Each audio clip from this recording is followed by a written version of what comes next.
Hello, welcome to Cargo Talks by Turkish Cargo. What a cool stage, I love it. My name is Sam Tree, and I'm an aviation blogger and content creator.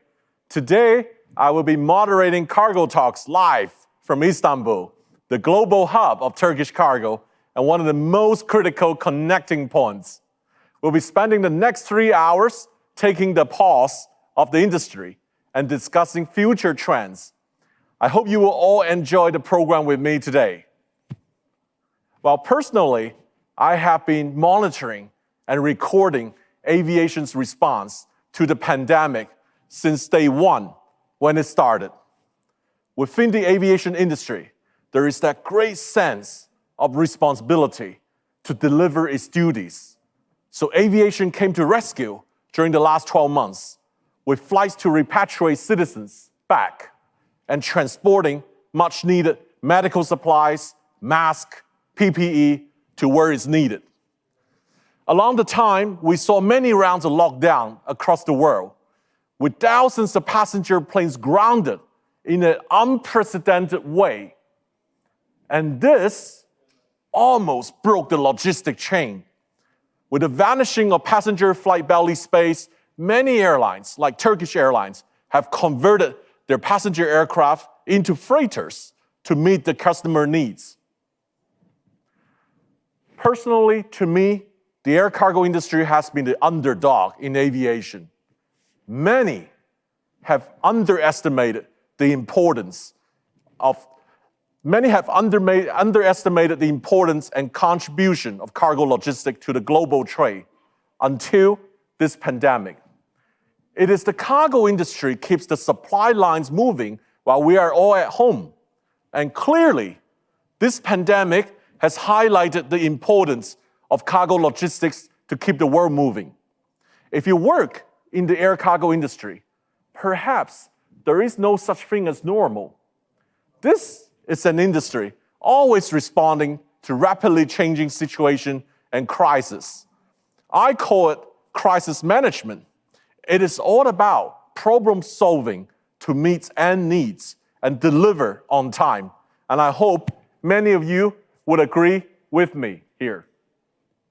Personally, in the last few days, I witnessed it firsthand, the 24/7 Turkish cargo operation. Let me share with you that the work was really tough.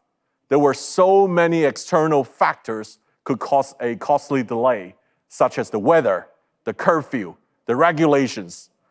And I was on a flight, and during the cargo loading process, I've seen a cargo, the pallet was slightly built over the limits that couldn't enter the plane due to the contour of the fuselage. So the ground ops have to solve the problem quickly, on the spot, to avoid a lengthy delay. And all of this took place during a snowstorm with high wind. Just imagine the massive operation challenge of shipping cargo on time to the customer. The air freight sector has undergone massive upheaval in the past 12 months, including enormous disruption to capacity supply and demand patterns, tremendous pricing volatility, as well as huge operational challenge, such as quarantine regulations, staffing issues with border restrictions. So it is time for us to discuss and shape the future of air cargo together here. Today, supply chain experts will be talking about the future of the industry and how digitalization plays a big part in it. We will also learn how the COVID vaccines are being transported without disrupting the cold chain. I am live from the studio here in Istanbul, home from Turkish Airlines, who fly to more countries than any other airlines in the world. If you also want to fly on the global network of Turkish Airlines, I have some special prizes for you today. There are many free round-trip tickets from business class and economy class to be won today from today's program. Here you go.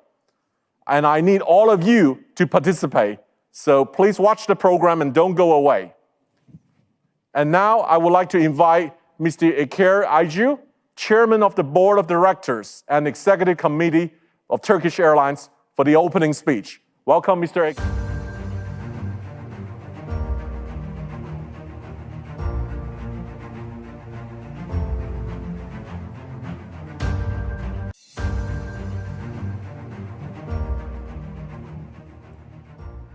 Distinguished participants, fellow professionals, dear viewers, ladies and gentlemen, it is my distinct pleasure to welcome you to Cargo Talks by Turkish Cargo, a webinar that gathers professionals from all over the world to focus on the present and the future of this fast-growing industry that once again proved itself indispensable throughout the turbulent 2020. As we all know, last year was one of a kind. The COVID-19 pandemic changed the world, changed our lives, and the way we do our business drastically. Never before in recent history has there been a global crisis that disrupted established methods in business, transportation, and daily life generally so severely. One of the hardest hit industries, the airline business, has ground a complete halt with the border closure to contain the pandemic. Airlines had to resort to extreme measures, such as laying off thousands of employees, only to stay afloat. In short, it was a time of hard decisions, often without the benefit of foresight, as a unique health crisis was unfolding. Now, you may wonder, how did Turkish Airlines, flying to more countries than any other airline, with 127 countries and over 320 international destinations, cope with this crisis? The Turkish Airlines family takes pride in being a fast learner in times like this. Thanks to our experience and agility in the face of the unexpected, we quickly crafted an emergency plan to keep and protect our most valuable asset, our staff. While there has been enormous cost cutting, we have kept the Turkish Airlines family as a whole and united. Contrary to the industry, there have been no layoffs in Turkish Airlines. Our 60,000 employees remained as well motivated and dedicated as ever, knowing that nobody will be left behind no matter the circumstances. Naturally, there was a period of learning and adapting. At the beginning of stages of the pandemic, we completed the transition to remote and part-time working our employees. Then, with the gradual opening of the skies, we made further improvements to ensure the health and well-being of our passengers, whom we like to call our guests. In this regard, we have done everything humanly possible to safeguard our guests. Our TK Extra Care approach is realized by implementing extra hygiene measures, both on the ground and in the air. High technology is employed to make the traveler experience more streamlined at all our customer contact points. Thanks to our extensive efforts, we received a very precious accolade, probably the most important one given the circumstances: the Diamond Health Safety level in the Apex Health Safety. This certificate by a respected aviation body proves that Turkish Airlines is among the few airlines in the world that goes beyond governmental requirements in hygiene standards and presents its passengers with hospital-grade cleanliness during their time with us. In the early months of the pandemic, Turkish Airlines has carried out a truly patriotic duty, carrying Turkish citizens stranded all over the world as a result of the pandemic. As the countries of the world closed their borders to slow the spread of the contagion, tens of thousands of Turkish nationals, students, business people, and tourists were left helpless without means to return home. With the leadership of Turkish presidency, in close coordination with related ministries, as well as the authorities of respective countries, we have managed to repatriate over 140,000 Turkish citizens from 59 countries with over 1,000 special evacuation flights. The dedication and will displayed by our flight crews that took part in these flights are beyond words. Thanks to their efforts, once again, we illustrated the high spirit of Turkish Airlines family even under the most extraordinary circumstances. This dedication and determination of the Turkish Airlines family resulted in our considerable success at the end of the 2020. We closed the year as the busiest network carrier in Europe in terms of flight numbers. We were also among the top 5 in the world. Dear participants, our success as the flag carrier airline is strengthened by outstanding performance of Turkish Cargo in the last couple of years. Especially during the pandemic, Turkish Cargo outperformed their competitors and displayed true grit. In the initial stages of the pandemic, when almost all air traffic came to a standstill, Turkish Cargo continued to operate without any interruptions and transported aid, medicine, masks, and the medical equipments. As you are well aware, in cargo operations proved to be vital in the fight against the pandemic, as life-saving equipment that is high in demand has to be carried as fast as possible across the world.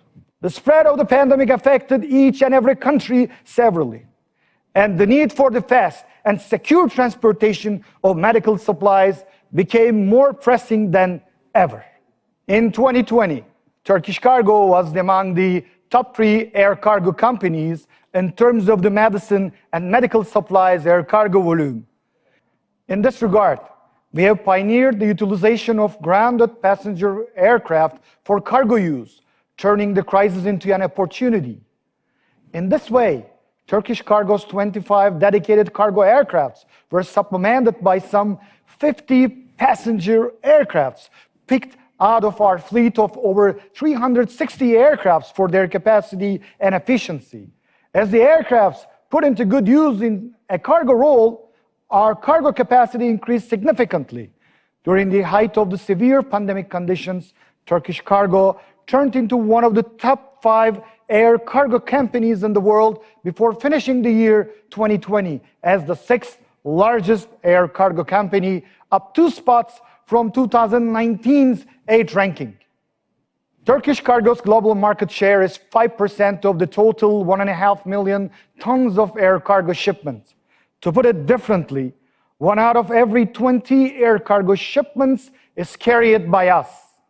Thanks to our performance, we are rewarded as the Europe's best air cargo brand at the Air Cargo News Award 2020. And the most recently, we have been named the overall cargo carrier of the year at Payload Asia Awards 2020.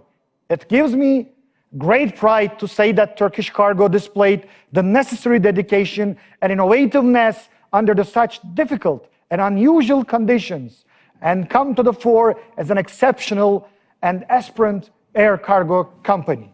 Emboldened by this success, we aim even higher with Turkish Cargo. Soon, Turkish Cargo will become a full-fledged subsidiary company rather than a sub-brand, and will have its own giant terminal at the Istanbul airport, the great mega hub of Turkish Airlines, scheduled to be inaugurated in the spring of this year.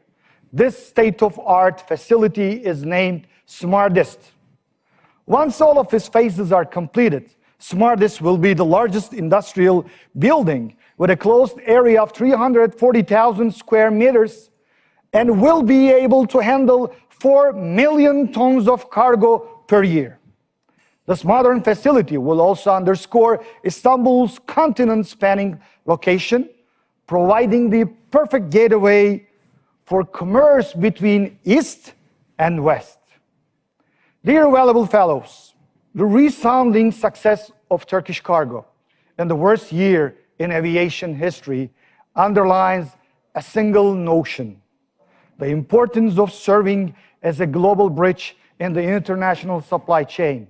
A notable example in this regard is that Turkish Cargo airlifted vaccines from China in specialized containers and delivered them to Brazil by ensuring the secure transportation of the vaccines to 17,000 kilometers away. Thanks to air cargo companies such as Turkish Cargo, tens of millions of doses of vaccines continue to reach people all around the world. In this gradual endeavor to turn the tide against the pandemic, we are well aware that a ceaselessly functioning air cargo industry is crucial and integral in delivering the vaccine. Furthermore, Turkish Cargo has become the first air cargo carrier to receive all 3 certifications for carrying pharmaceuticals, fresh goods, and live animals from the International Air Travel Association. Offering service to 120 countries and more than 320 destinations around the world, Turkish Cargo will be ready for an even bigger role in the post-pandemic world. The target is to reach the global top 3 while aiming to carry 1 out of every 10 air cargo shipments. I strongly believe that Cargo Talks by Turkish Cargo will be a fruitful platform to exchange ideas on how to navigate during these uncertain times. I hope the discussions here will provide us with novel ways of cooperation for a brighter future in our industry in this new era of aviation. Extending my gratitude to everyone involved in the organization of Cargo Talks, I bid you all a fruitful and enlightening life event. Thank you for your time. Thank you for your patience. Good luck.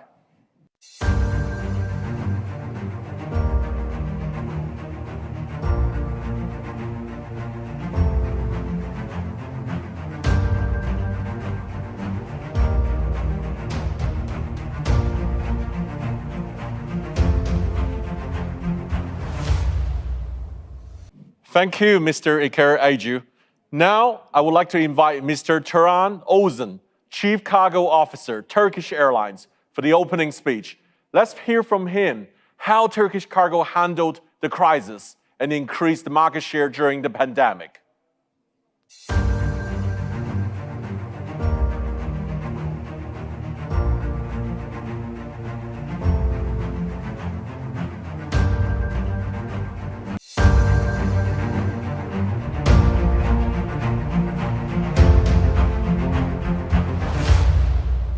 Most distinguished representatives of the global air cargo industry and honorable stakeholders, participants from all around the world. As the Chief Cargo Officer of Turkish Airlines and the head of Turkish Cargo, it's my honor and privilege to welcome you all to the very first edition of the Cargo Talks event.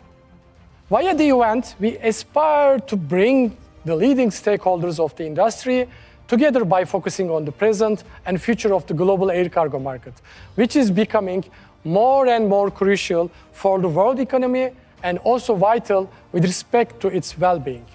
Through my speech, I would like to share our insights on where we are now and where we are going. Air cargo industry primarily acts as the vital link within the supply chain of all time-sensitive and high-value products worldwide. Although it represents 1% of total global trade in volume, it is almost 35% in value, a very significant portion which is steadily increasing on a yearly basis.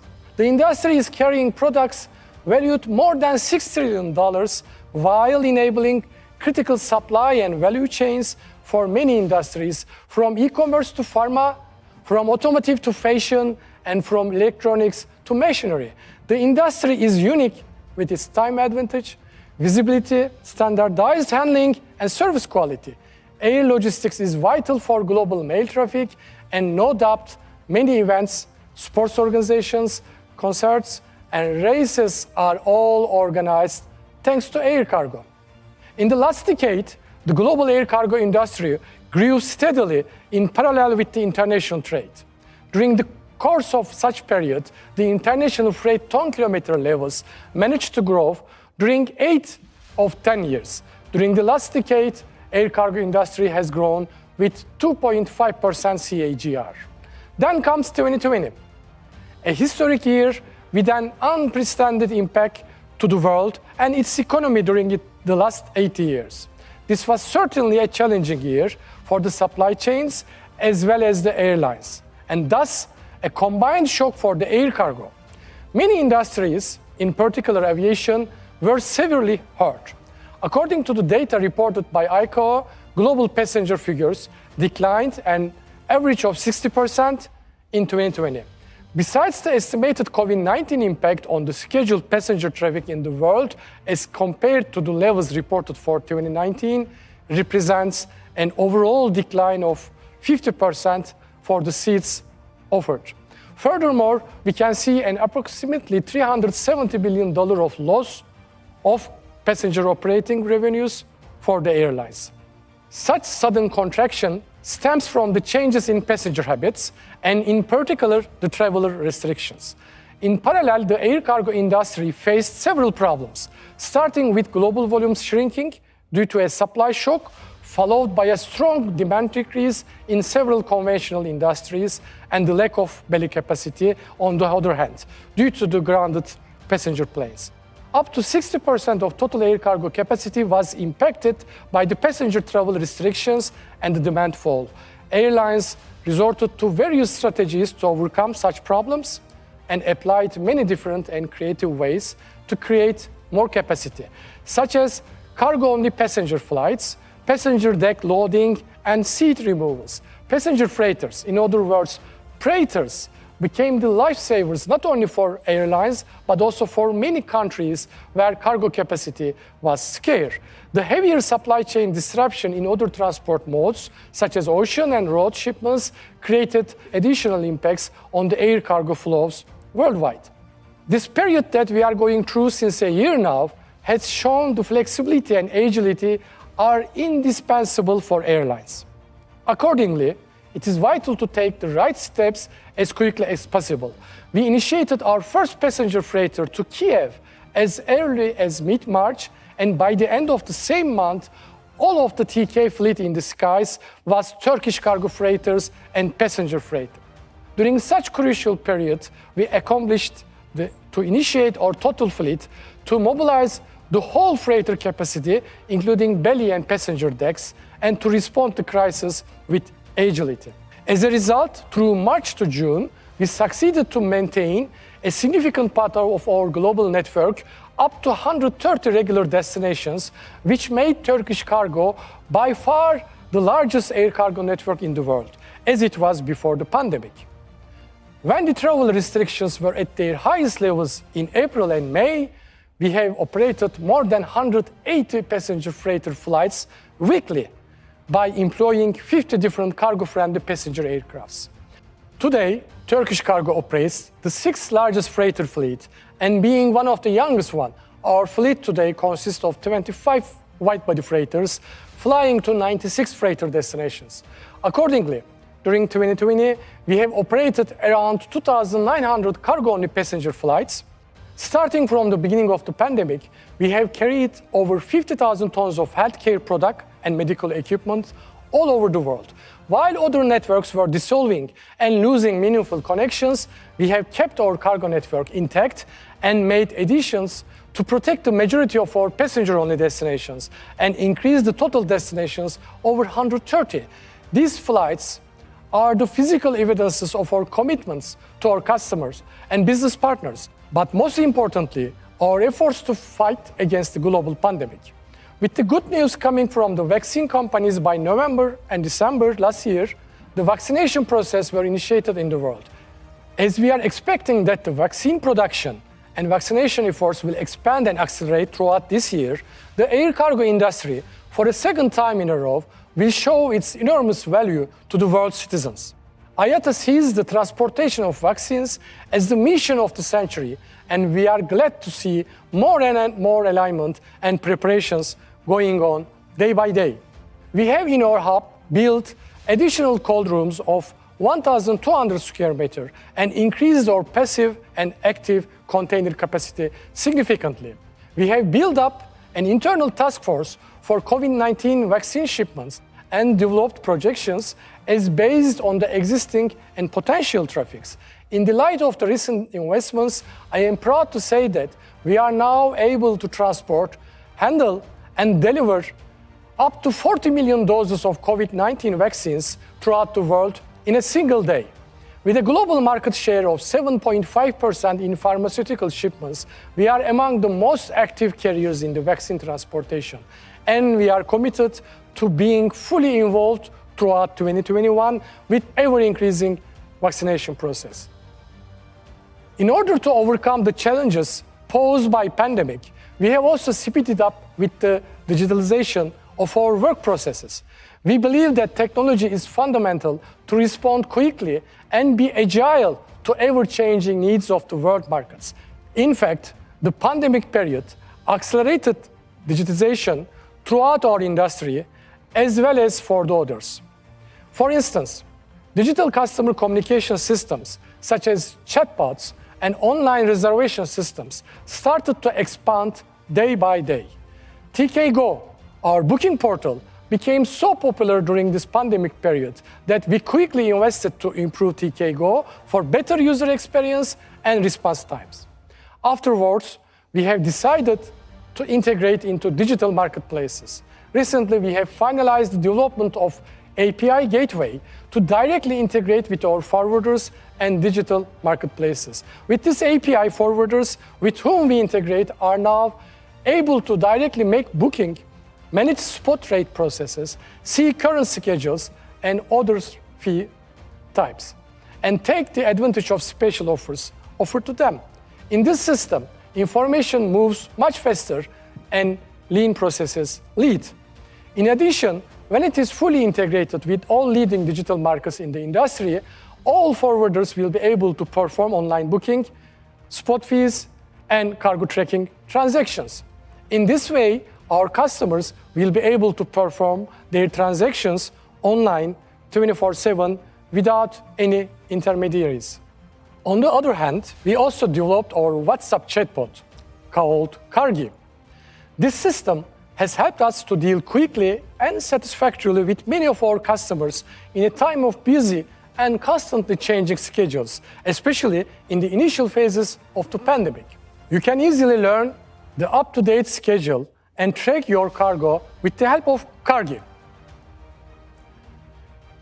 To get better response times and improve the quality and speed of our services, in 2020, we just hired 4 new colleagues: Alpha, Bravo, Beta, and Charlie. These are our robotic process automation, RPA robots, which are metal collar colleagues added to our workforce, and they are now essential in some of our internal processes. RPA robots have undertaken the standard work processes carried out by our staff and created the opportunity to focus our teams more on high-value activities. We aim to use the extraordinary potential of Istanbul as a global hub with minimum detour that is closest to the world's center of gravity in logistics and international trade. In terms of hub connectivity, as compared to 2009, Istanbul airports grew by 363% and ranked 4th in Europe and 6th in the world. Within the organization of Turkish Airlines, we combine the natural advantages of our geographic location with the technological advancements. In addition to our current digitalization efforts, we are also about to move to our new cargo facility, Smartest, in Istanbul Airport. This new facility will be equipped with cutting-edge handling and warehousing technologies, which will carry us to a whole new level in terms of digitalization. Therefore, we are calling our new facility the Smartest, and it will be among the best facilities in the world in terms of technology and cargo capacity. As you already know, Istanbul Airport is set to become one of the biggest airports in the world in terms of passenger numbers.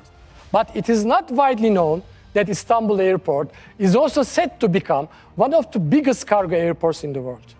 Our facility, Smartest, is built to reach 4 million tons of annual capacity when all phases are completed. By moving into Smartest, we will also complete our transition to the single hub system, and we will be providing our customers with much less connection times and better service quality.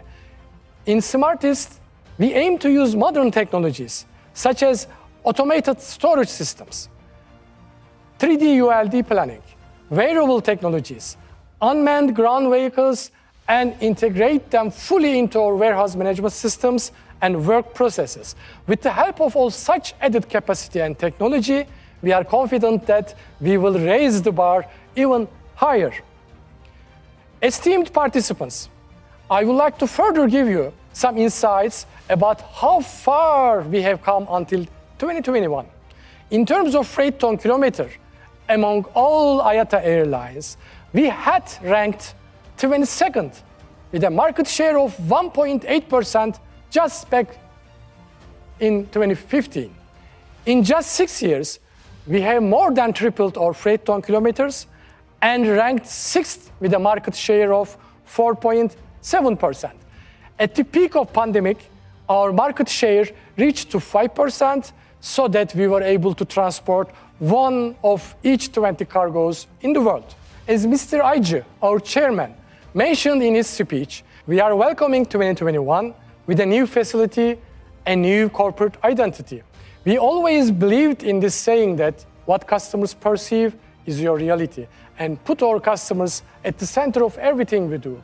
We always aim to be their most reliable business partner and continuously provide them with efficient and sustainable air logistics and supply chain solutions. Our motto is raise the bar, and we definitely aim to be among the top 3 carriers in the world. This is not limited only to the increase of our volumes, but of our ever-increasing performance and capabilities with reliability. We are committed to being a distinguished enabler for the global economy and trade by operating the largest global network and by creating new air bridges in the future. Thank you for joining us today. I hope you will enjoy our Cargo Talks live event.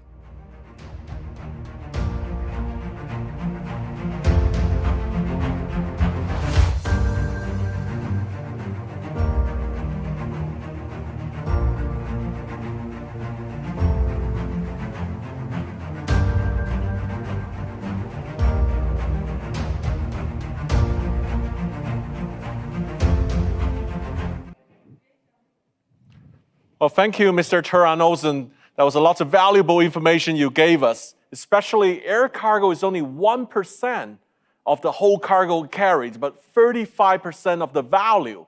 Okay, right now, our first panel experts are joining us online today. The topic of discussion is the future of the air cargo industry, moderated by Ahmet Tantakin, who is an experienced logistic professional and master executive coach. Let me see what...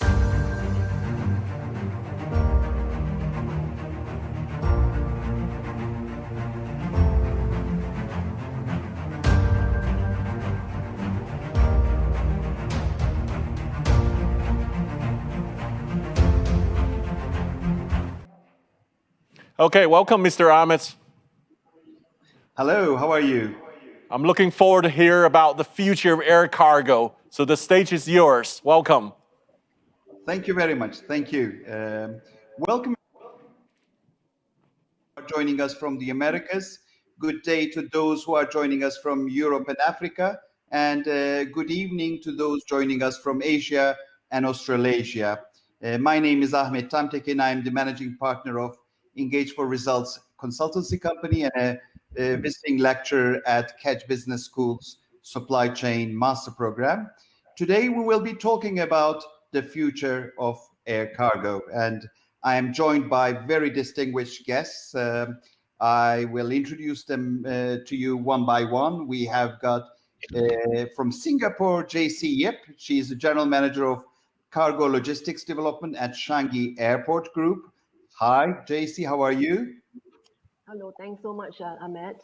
First and foremost, I'd like to thank Turkish Cargo for having me in this very well-organized and impressive webinar. You are more than welcome. Thank you very much.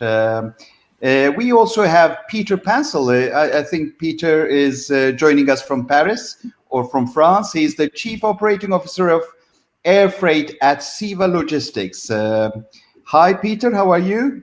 Fine, thanks. And the same, thanks for the invite. And yes, I'm based in France, but in Marseille.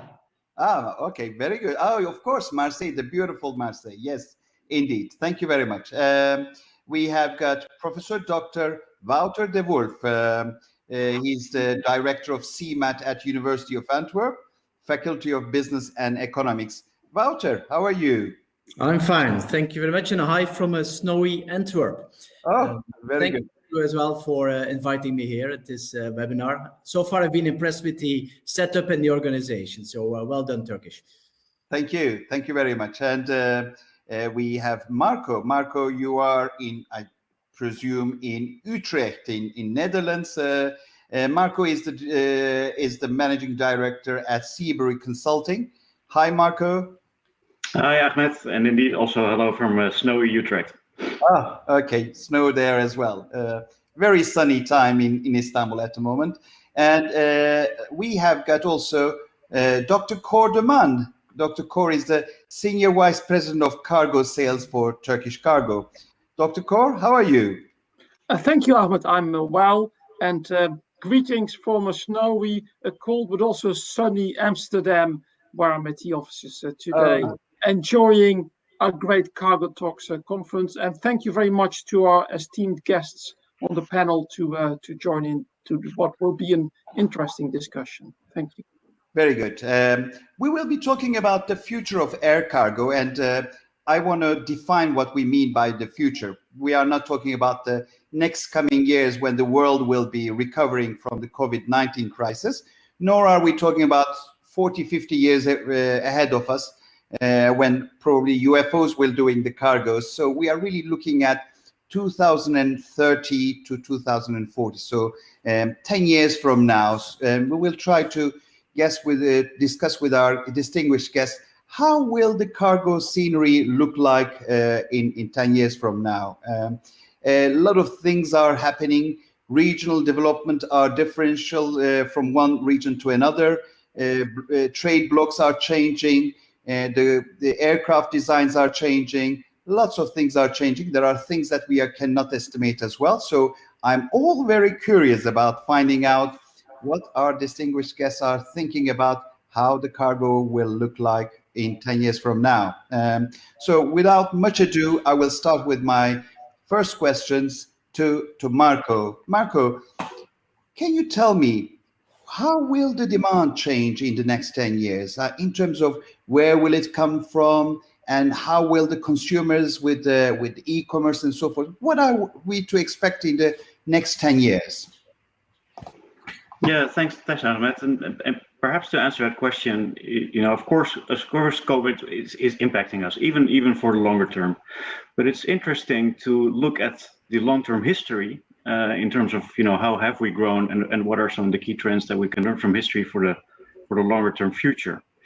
Now, it's interesting. I just had a look at some of our data points, and I was looking at, for example, what's happening with the U.S. Right? So U.S. on the transatlantic.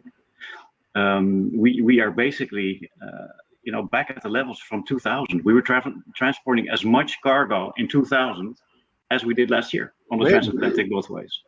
So there's not much growth there. But at the same time, if we see the development of China over time, which has been tremendous, as we know.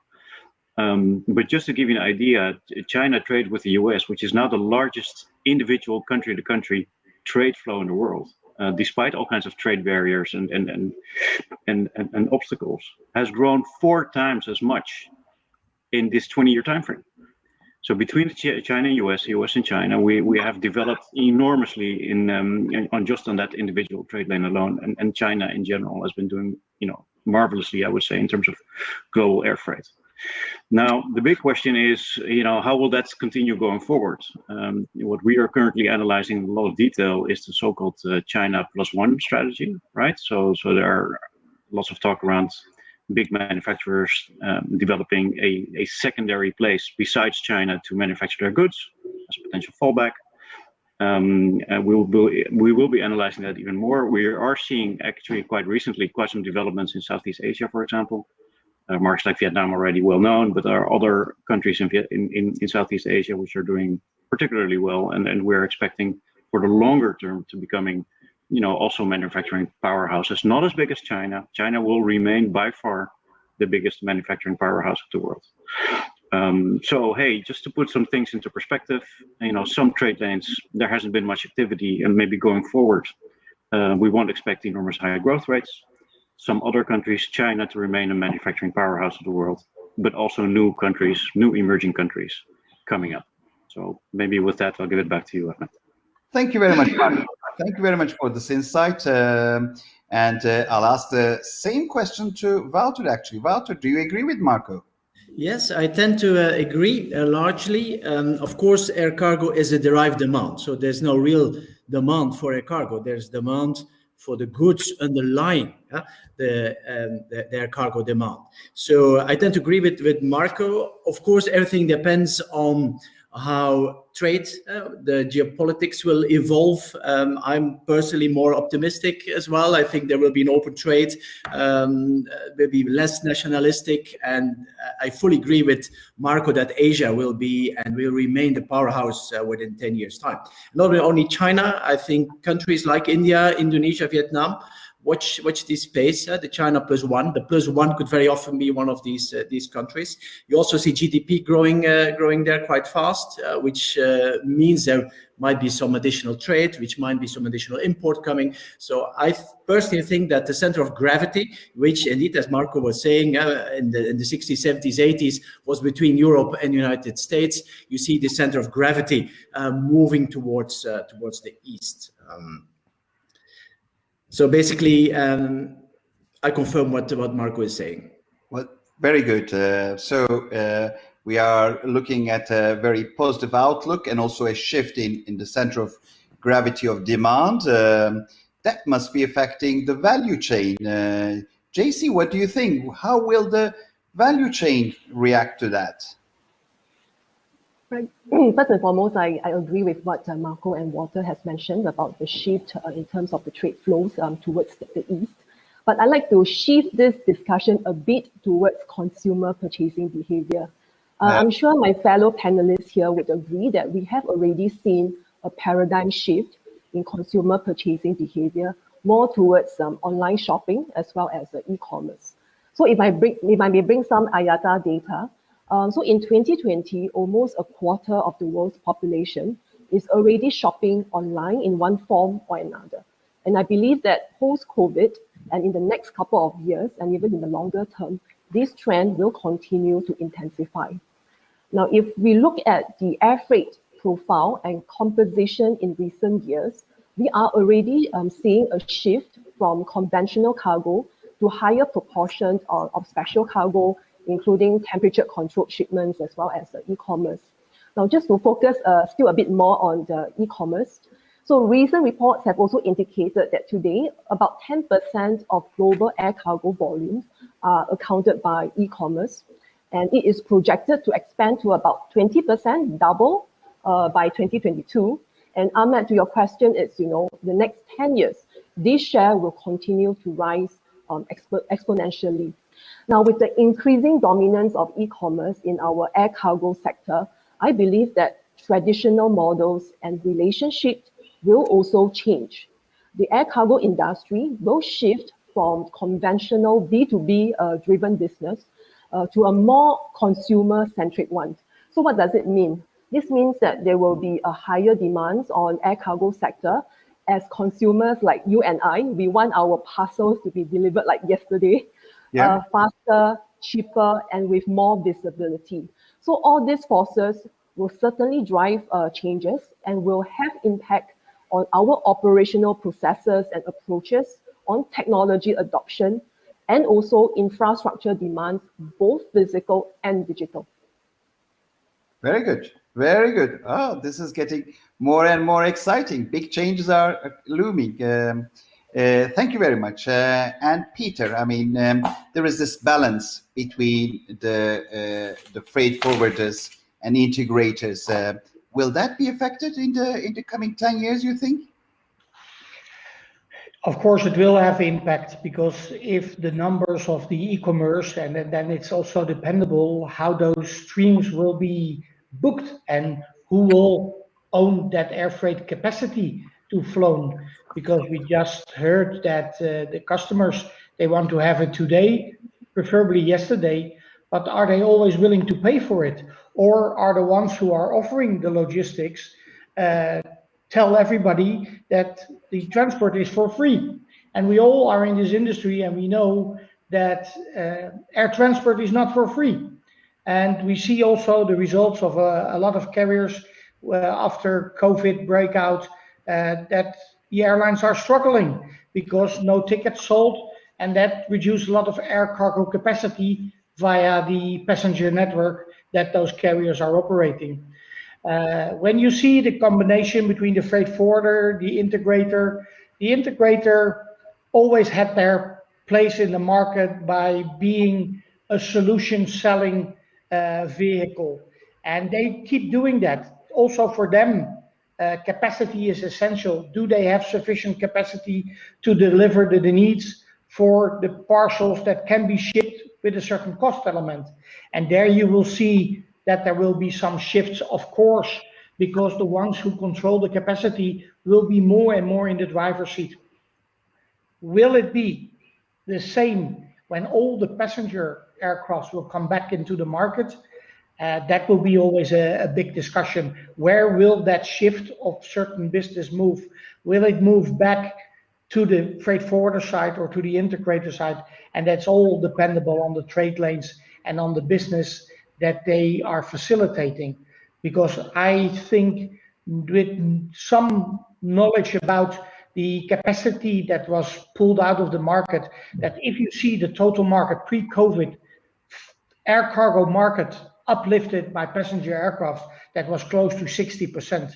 So you can imagine with all those aircrafts now on the ground and coming back into the market, but then still, as also what Turkish Airlines are doing, what they call the freighters with a P, that you will see that is from an origin to a destination. So a lot of point-to-point flying, and is not suitable with the growth we foresee and also in the e-commerce for the future. So I think bright future for the air cargo. It will continue. A lot of airlines will recognize now that cargo is an important product within the mixed carriers, because as of last year, March, they all see that cargo is generating an income flow for the carriers, and that will continue. Very good, Peter. Thank you very much. Lots of changes happening. So, Dr. Kor, that must also influence the cargo companies, the airlines. How will that affect their approach, you think? Well, if I look at what we just discussed, and then given Peter's track record and insights, it is hard to disagree with him. So looking at but if we look at an air cargo company like ourselves and continue to grow and to be successful in the coming decades, it needs to focus more on the client-centric development of products and services that evolve and change with the world itself. So what is needed today may not be needed in that same way, in the same frequency or quantity tomorrow.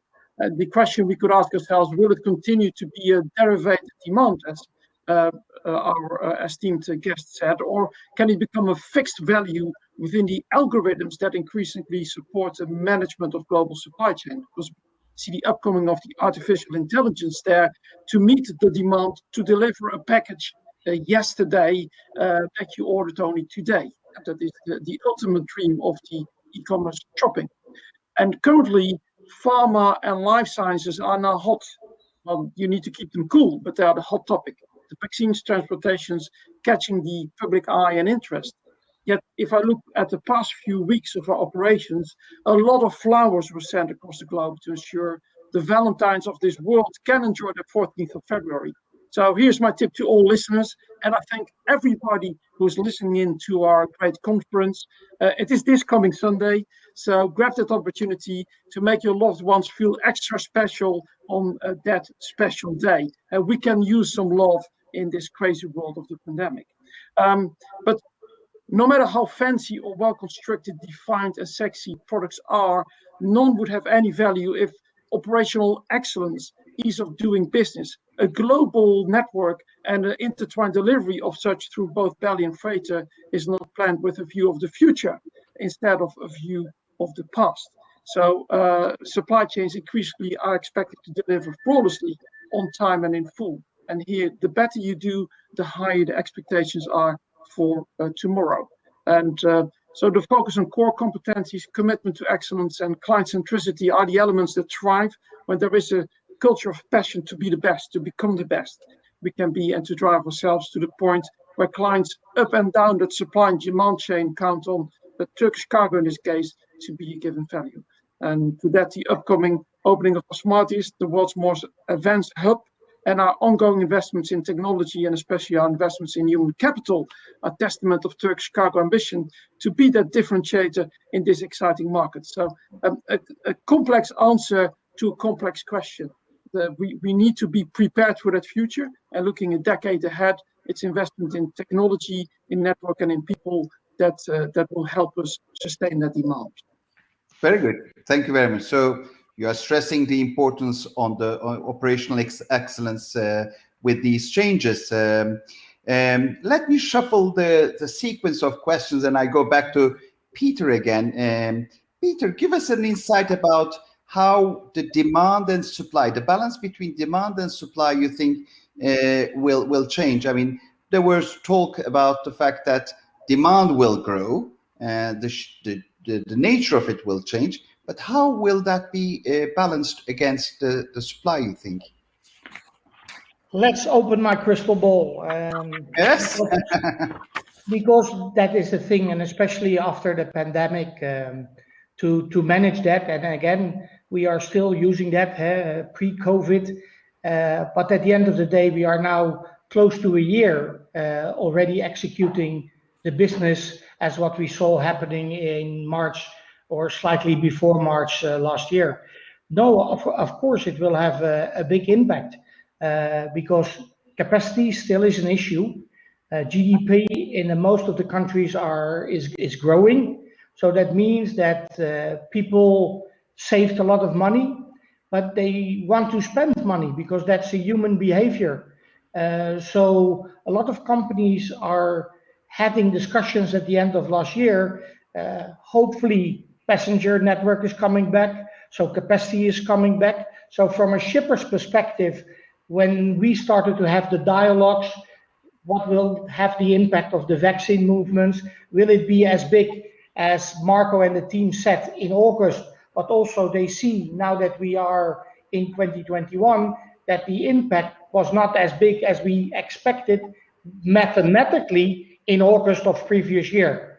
But it had impact in the perception on how do we procure capacity in 2021 from a freight forwarder's perspective, but also for sure from a shipper's perspective, because they were confronted with a huge increase in spend. And how do they deal with that in 2021? By creating the new budget when they have to deliver their logistics budgets for 2021. There you will see for sure that some big shippers will try to reach out to airlines themselves and trying to secure business. If they manage that capacity, yes or no, that is a different discussion. But they try to find answers from carriers if there is sufficient capacity to uplift my cargo. And you will see a huge shift that some of the bigger freight forwarders and even some niche players will start to have dedicated flights and reach out to the commercial carriers if there would be a possibility to have their own capacity in the market so that they can serve their customers as promised and on a consistent way of quality. And again, Core pinpoint out clearly, you can only be successful when your operations are on a perfect condition to deliver the needs that the market is looking for. And you need to come up with a structure that people feel comfortable when it comes to the rates. And that is proven in 2020. That was sometimes a very difficult aspect because there was not sufficient capacity in certain days or certain months of the year. And we believe that that will continue. So you need to come up with a plan. How do you serve your customers and how do you quantify that service back to the quantified offer you do to them? And that will have impact for the entire year because a third wave of COVID We all thought the passenger network was coming back much quicker. We don't see that happening in the next few months. So still continuing in finding capacity at the right time for the right price. And that will be the discussions in the upcoming weeks, months for both freight forwarders as for the shippers. Very good, Peter. Thank you very much. Lots of pressure on the demand patterns will change, and the supply chain behind must change as well. Marco, what do you think? Yes, the supply chain will definitely change. We noticed last year in particular, but it's a sign of the time overall that when demand and supply are not in sync, as we tend to call it, then strange things happen, right? And we've seen it especially last year with so much supply going out that demand and supply were really far apart, and that basically causes all kinds of major disruptions in the industry. So then. What would that mean for the longer term, right? I mean, your original question is right. Hey, for the next 10 years, what does that mean? I would tend to agree quite a bit actually with Peter that on the capacity side, even in the midterm or so, we will be seeing constraints. We are anticipating that especially the wide body belly space, doesn't return at levels of 2019 in a very short time frame. So if you know that means that this unequilibrium, if you will, between demand and supply will not be there. So that's one, capacity constraints, and that will have a major impact on how to organize things. The second one is something that JC alluded to, and I tend to call it the acceleration towards e-commerce. E-commerce trend was definitely happening, was already growing double digits over the years before COVID. We would anticipate that to continue. But now since COVID, if you didn't have a web shop before, you better have one now, because otherwise everything's closed, right? So you see a lot of not only the big shippers and the big retailers, but also the small ones. They are now going omni-channel and making sure that selling online is a fundamental piece of your business. And so it has accelerated, and I would expect it to continue to accelerate in many different ways. And consequently, that means how you organize your distribution changes with it, right? You don't need to go to a store anymore. You have a certain location, certain distribution center where you can basically fulfill from there, which means things towards delivery times and the like.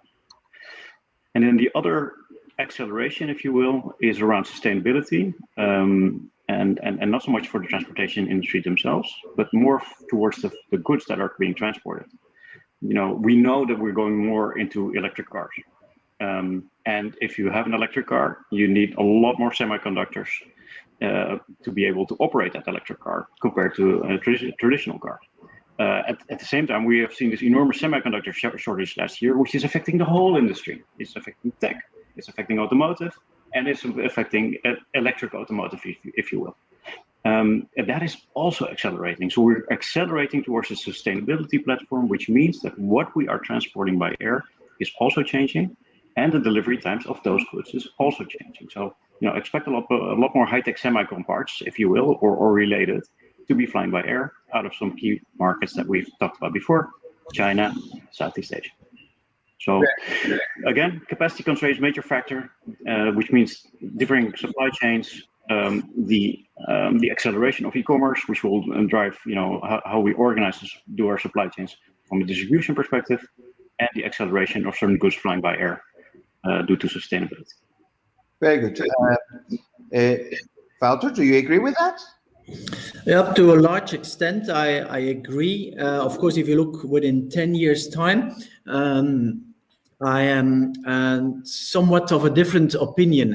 In all the models we see is that air cargo demand, as I just said, as a derived demand, it is forecasted it will grow 2 to 4% a year. Of course, in Asia, it will grow faster than Europe and in the United States, but generally 2 to 4% in that range, and that really depends on GDP growth, on trade flows, and so on. So that is for sure. On the other side, if you look at the supply and the capacity being offered in the market, is mainly passenger driven.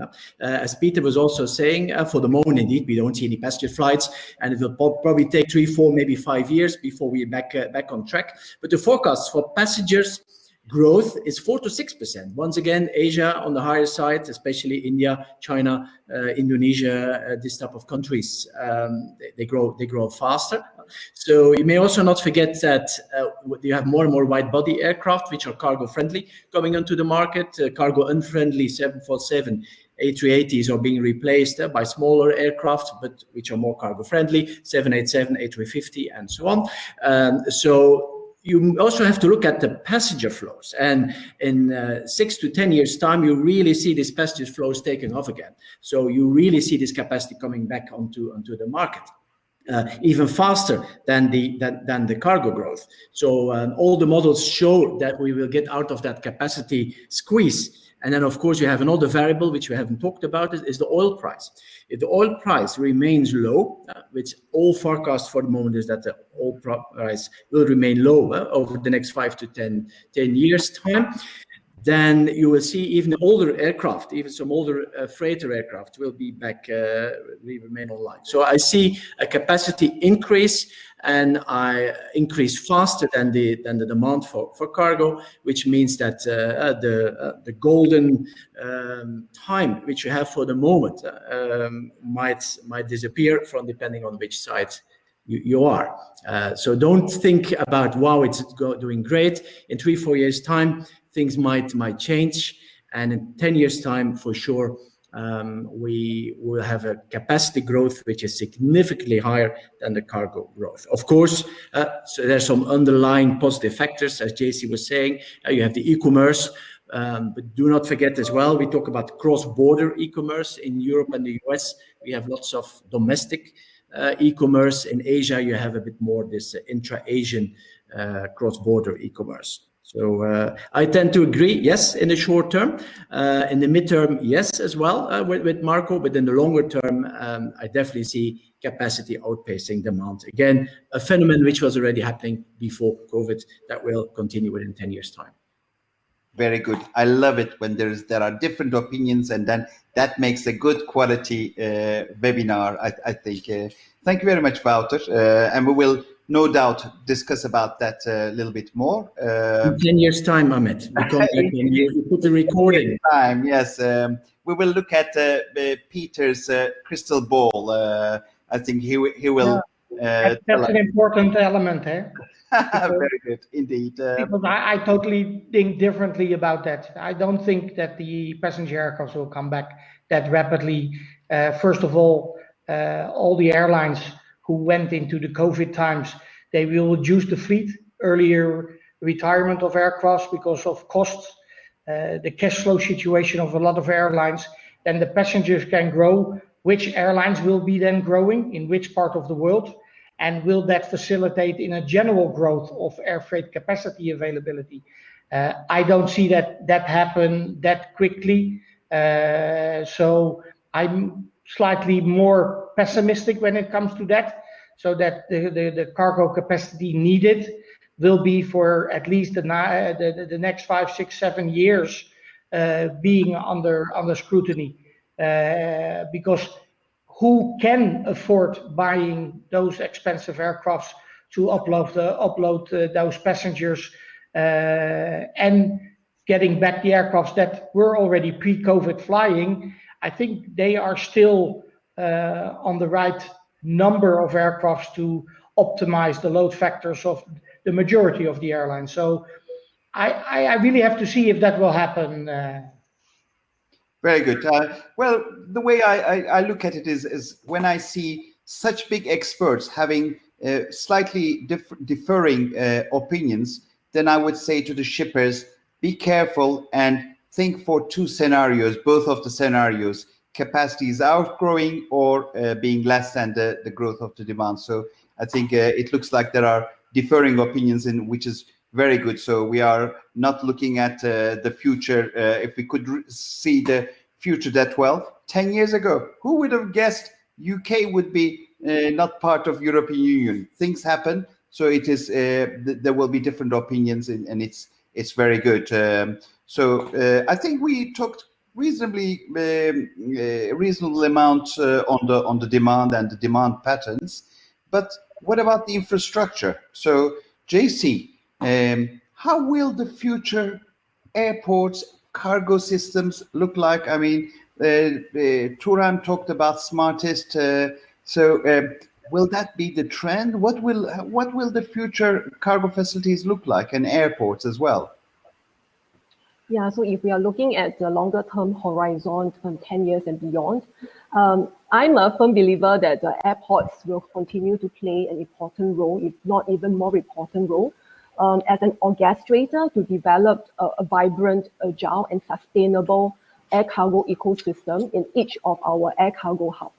So if you ask me how the future air cargo logistics park would be different from today's, couple of points. I believe that new technologies will emerge.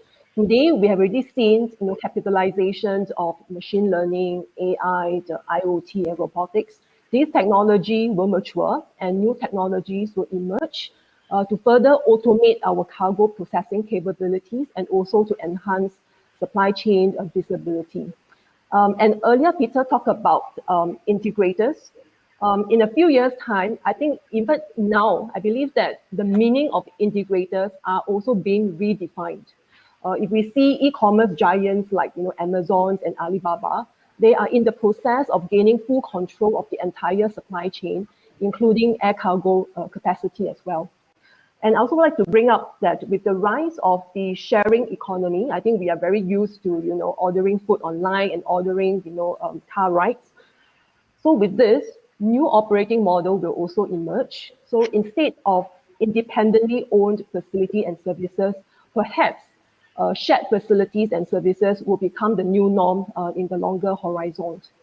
So just to share a bit, in Singapore, we are currently planning for our future air logistics park to be ready sometime in 2030s, alongside with our passenger Terminal 5. And with all these evolving and fast-changing supply chain trends that we just talked about, I think there are a couple of learning points that we learned along the way.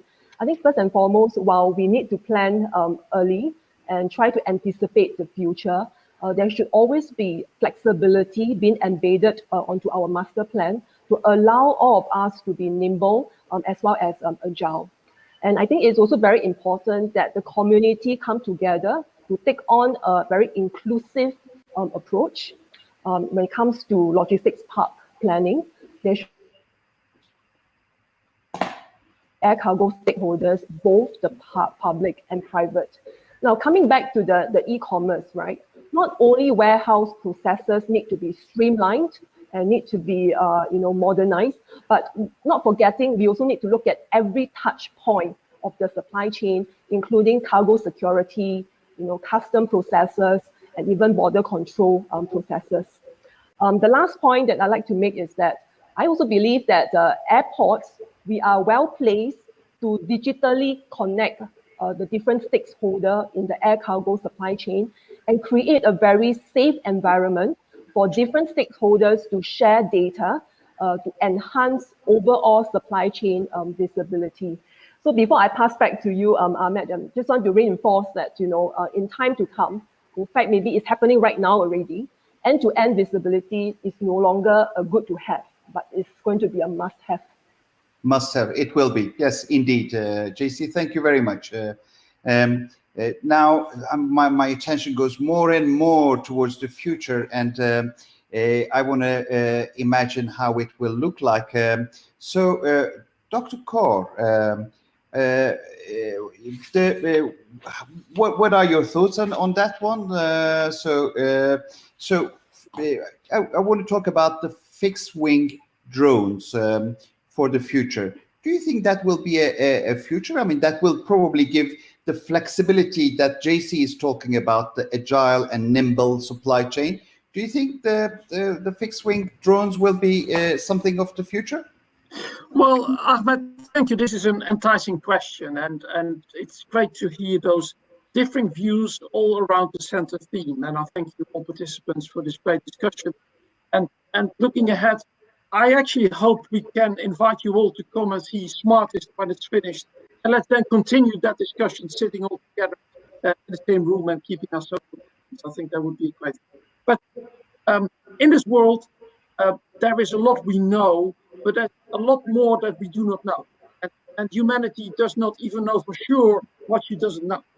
And in that light, one could say that making a prediction continues to be difficult, especially where it concerns the future. And obviously this saying comes from Winston Churchill, referring to your Brexit remark.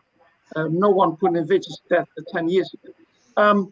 However, what we do know that there are elements that are being set in motion to make our world more connected, as JC said, end to end, both from a technological as an infrastructural point of view, and both worlds are touching each other with higher frequency and intensity. So Internet of Things, artificial intelligence, and so on. And drones are an example where we see that happening more and more, and up to a point where next to fixed-wing drones for maybe the large distances, up to smaller drones for final deliveries and or express deliveries within a certain range and size. That could become a reality. And then there are some countries that say, well, that first delivery drone is already there. It's a big white bird that is delivering the newborn baby. That we could get as a precursor to a final delivery drone throughout the world.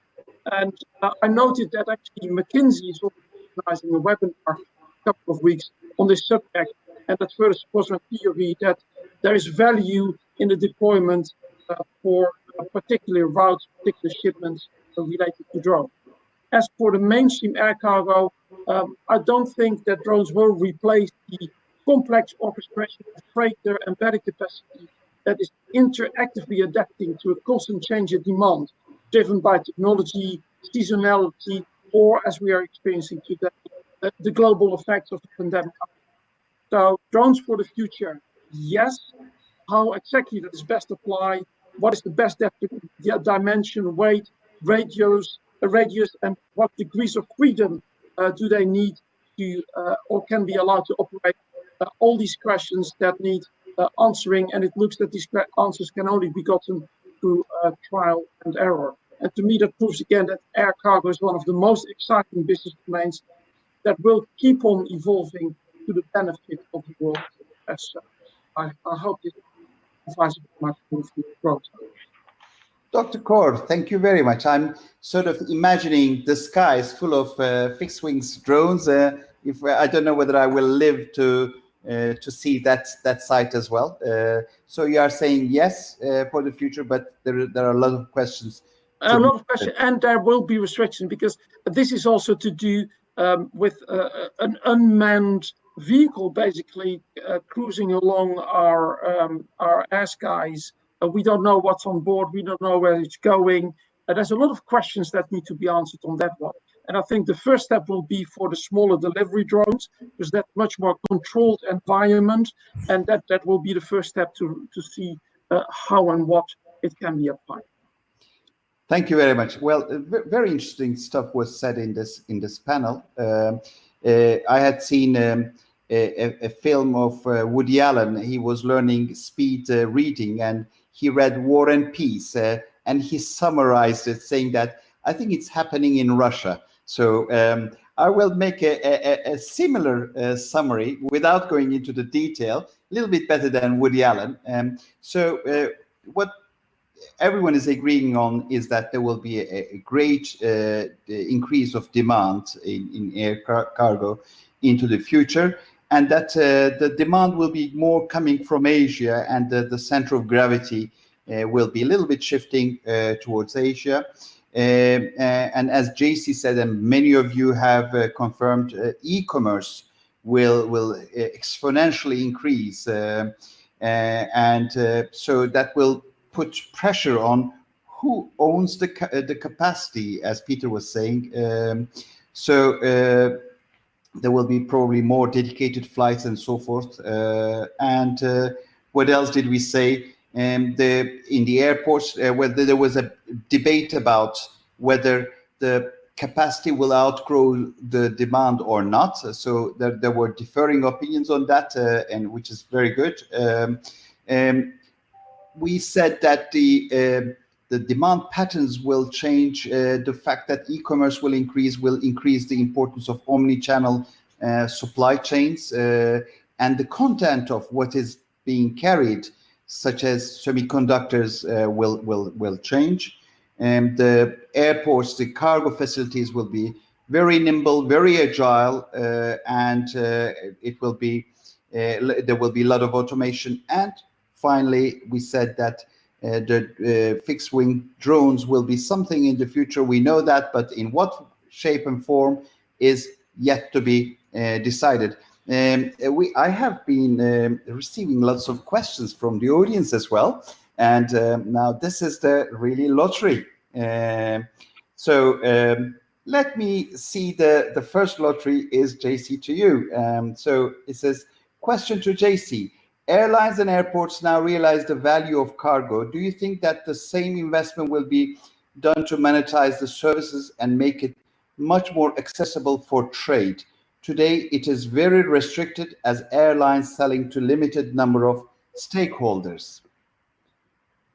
So, lottery question. I mean, if I understand the question correctly, I think the audience is asking whether airlines and airports should collaborate even more during this period to enable trade. Yes, I think yes. I think one of the key lessons that we learned during this pandemic is how instrumental air cargo is to not just the airport, to the aviation industry, but also to the national economy. While passenger flights are grounded, borders are closed, people can't move, but cargo still needs to move. I think especially for a very small country like Singapore, I think we are very dependent on trade. In fact, every food product that we eat is being imported, from various modes, including air as well. So I think it is very important that, despite the pandemic, that airports and airlines should work closely, not just with each other, but also with the authorities and regulators to keep air cargo supply chain open, to enable trade so that essential goods like medical and food supplies will always reach the hands of patients and to citizens. Thank you very much, JC. I also have a question here where it says, how does the panel see the future relationship between air and sea cargo providers? Who would want to raise his hand or her hand to answer this question? I see Peter is really raising the hand. I can see it. You may not see it, but I do see it. So Peter, thanks for volunteering to answer that. No, I think it's all dependable on the cost of the products and what can the logistics spend bear when you're talking about air and ocean. We all know that uplift by ocean is much cheaper than air. Probably the last few months it's shown slightly different sometimes, but no, it's all dependable on if the product can bear, when the ownership of the product starts. Are you producing your own materials? So the inventory costs it's important. So are you willing to pay for air, but become the owner of the products when it arrives at destination? Or do you produce yourself, put it into a 40-foot container and own already for 30 days when it's on the vessel, that inventory? All those costs are becoming more important. And then all the people within the shippers world, they are well organized and they know exactly what kind of models they are using. And the only thing what we are doing is trying to say to them, hey, did you thought about this? Did you thought about that? And then you have different modes. It's not only air and ocean. It's nowadays, it's even trucking out of China. It's rail out of China. It's sea air via Dubai, the traditional. But nowadays, sea air via Los Angeles. But then the port congestion in Long Beach, will that help all those discussions? I think on a day-to-day discussion on the shipper side as on the freight forwarder side. And then the discussion always will be which mode of transport fits our model to sell, because all those products are shipped around the world to be sold and to generate the revenue for the shippers. Very good. Any other comments, contributions on that? I see Wouter almost leaning forward, and I don't know how to interpret that. If not, I move to another question. And Cor, this is for you, I think. Someone is asking about track and trace. They say track and trace is an issue now, and how are you planning to increase that? And I suppose JC can also comment on that as well. So what do you think about that, Cor? Well, thank you, Ahmed. A truly interesting question. And here, if we look forward into the future, I could imagine that based on an Internet of Things setup, basically every package could have its own track and trace embedded device, where throughout the supply chain there would be points where via Wi-Fi or Bluetooth it would pinpoint itself and send a signal to whatever software is managing that track and trace supply chain. So where now track and trace is proprietary to the one who is providing the transportation service, like my esteemed colleague Peter Pencil via SIVA, via their own track and trace device. I could also see shippers organizing their own track and trace device, and then regardless of the mode of transport, always have the same. That would be my expectation in the future, but Internet of Things will drive that forward. Of course, Marco related to, oh, thank you, I see my esteemed colleague, Professor Dr. Wouter nodding, so I assume he agrees on that one. Thank you, Wouter.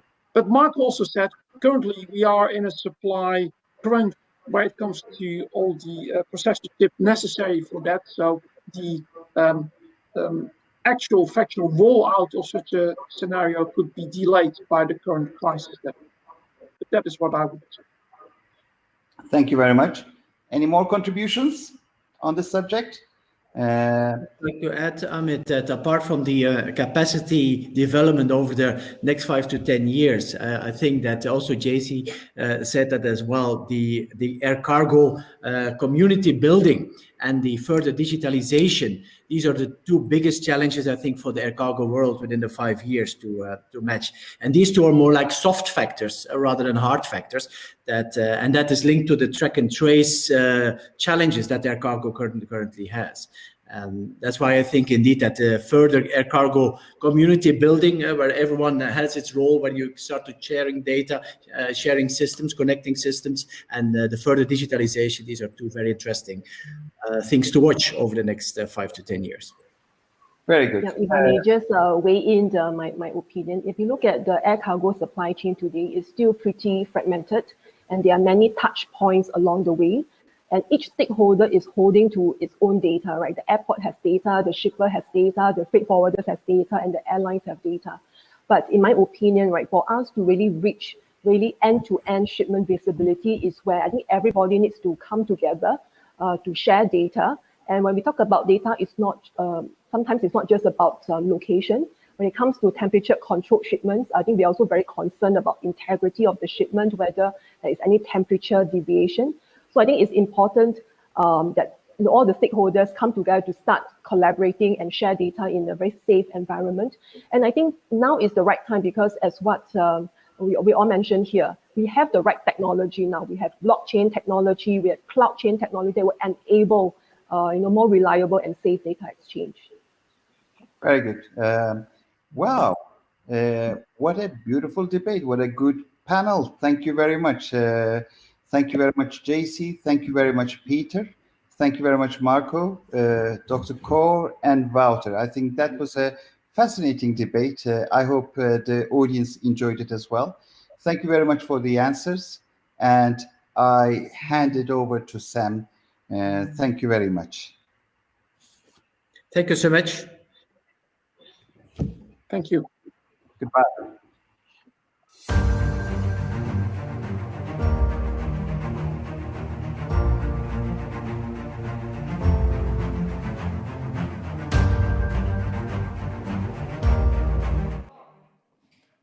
Well, thank you to all the guest speakers. There are great insights there.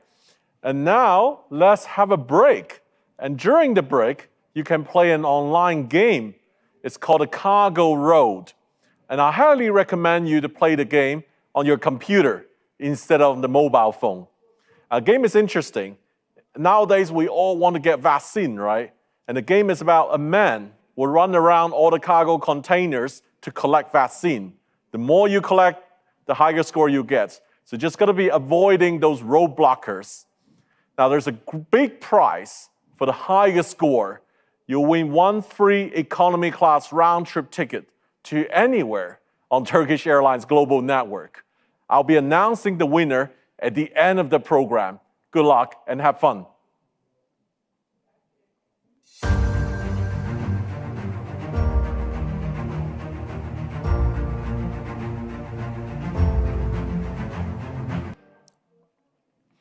Welcome back.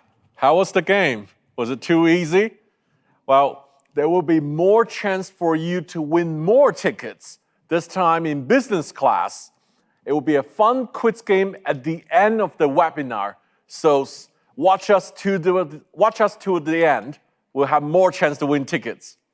Now, our second topic of discussion today is digitalization in the air freight industry. It is moderated by Henk Mulder, the head of digital cargo at IATA.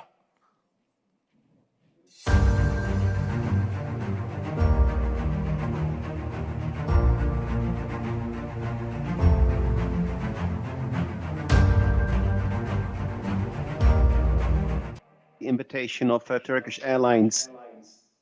Welcome, Mr. This Henk. is a great initiative. Welcome, Henk, and the stage is sorry, yours. There's an echo. This is going to be very... Okay, I will speak through it.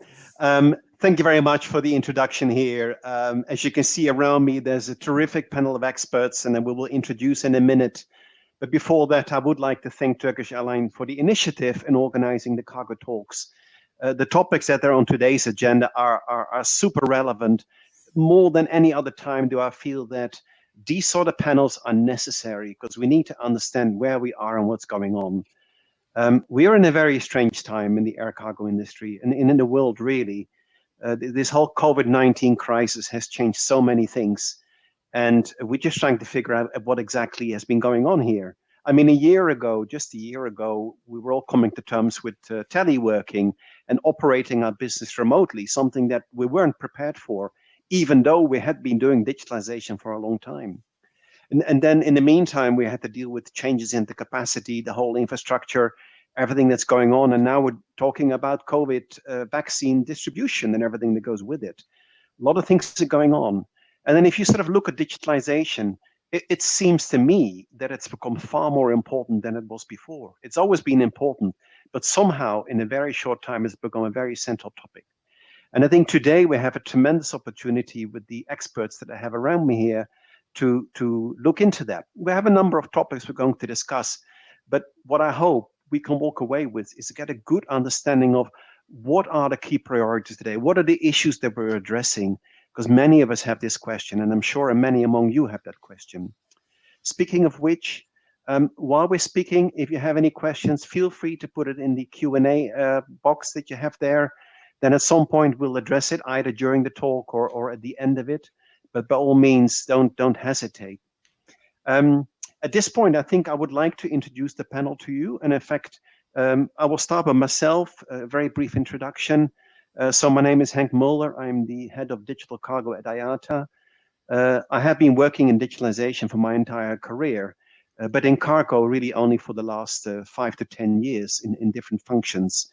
A lot of progress taking place at IATA, and I don't need to go into those details, but this is a topic that I'm passionate about, and therefore I'm passionate and appreciative of being able to have this panel here. I would like to go around the room here. I will start with Ali Yakut, who's the CIO of Turkish Airlines, and he's really our host today. Ali, would you like to introduce yourself to the audience? Thank you, Hank. Welcome everybody as the host.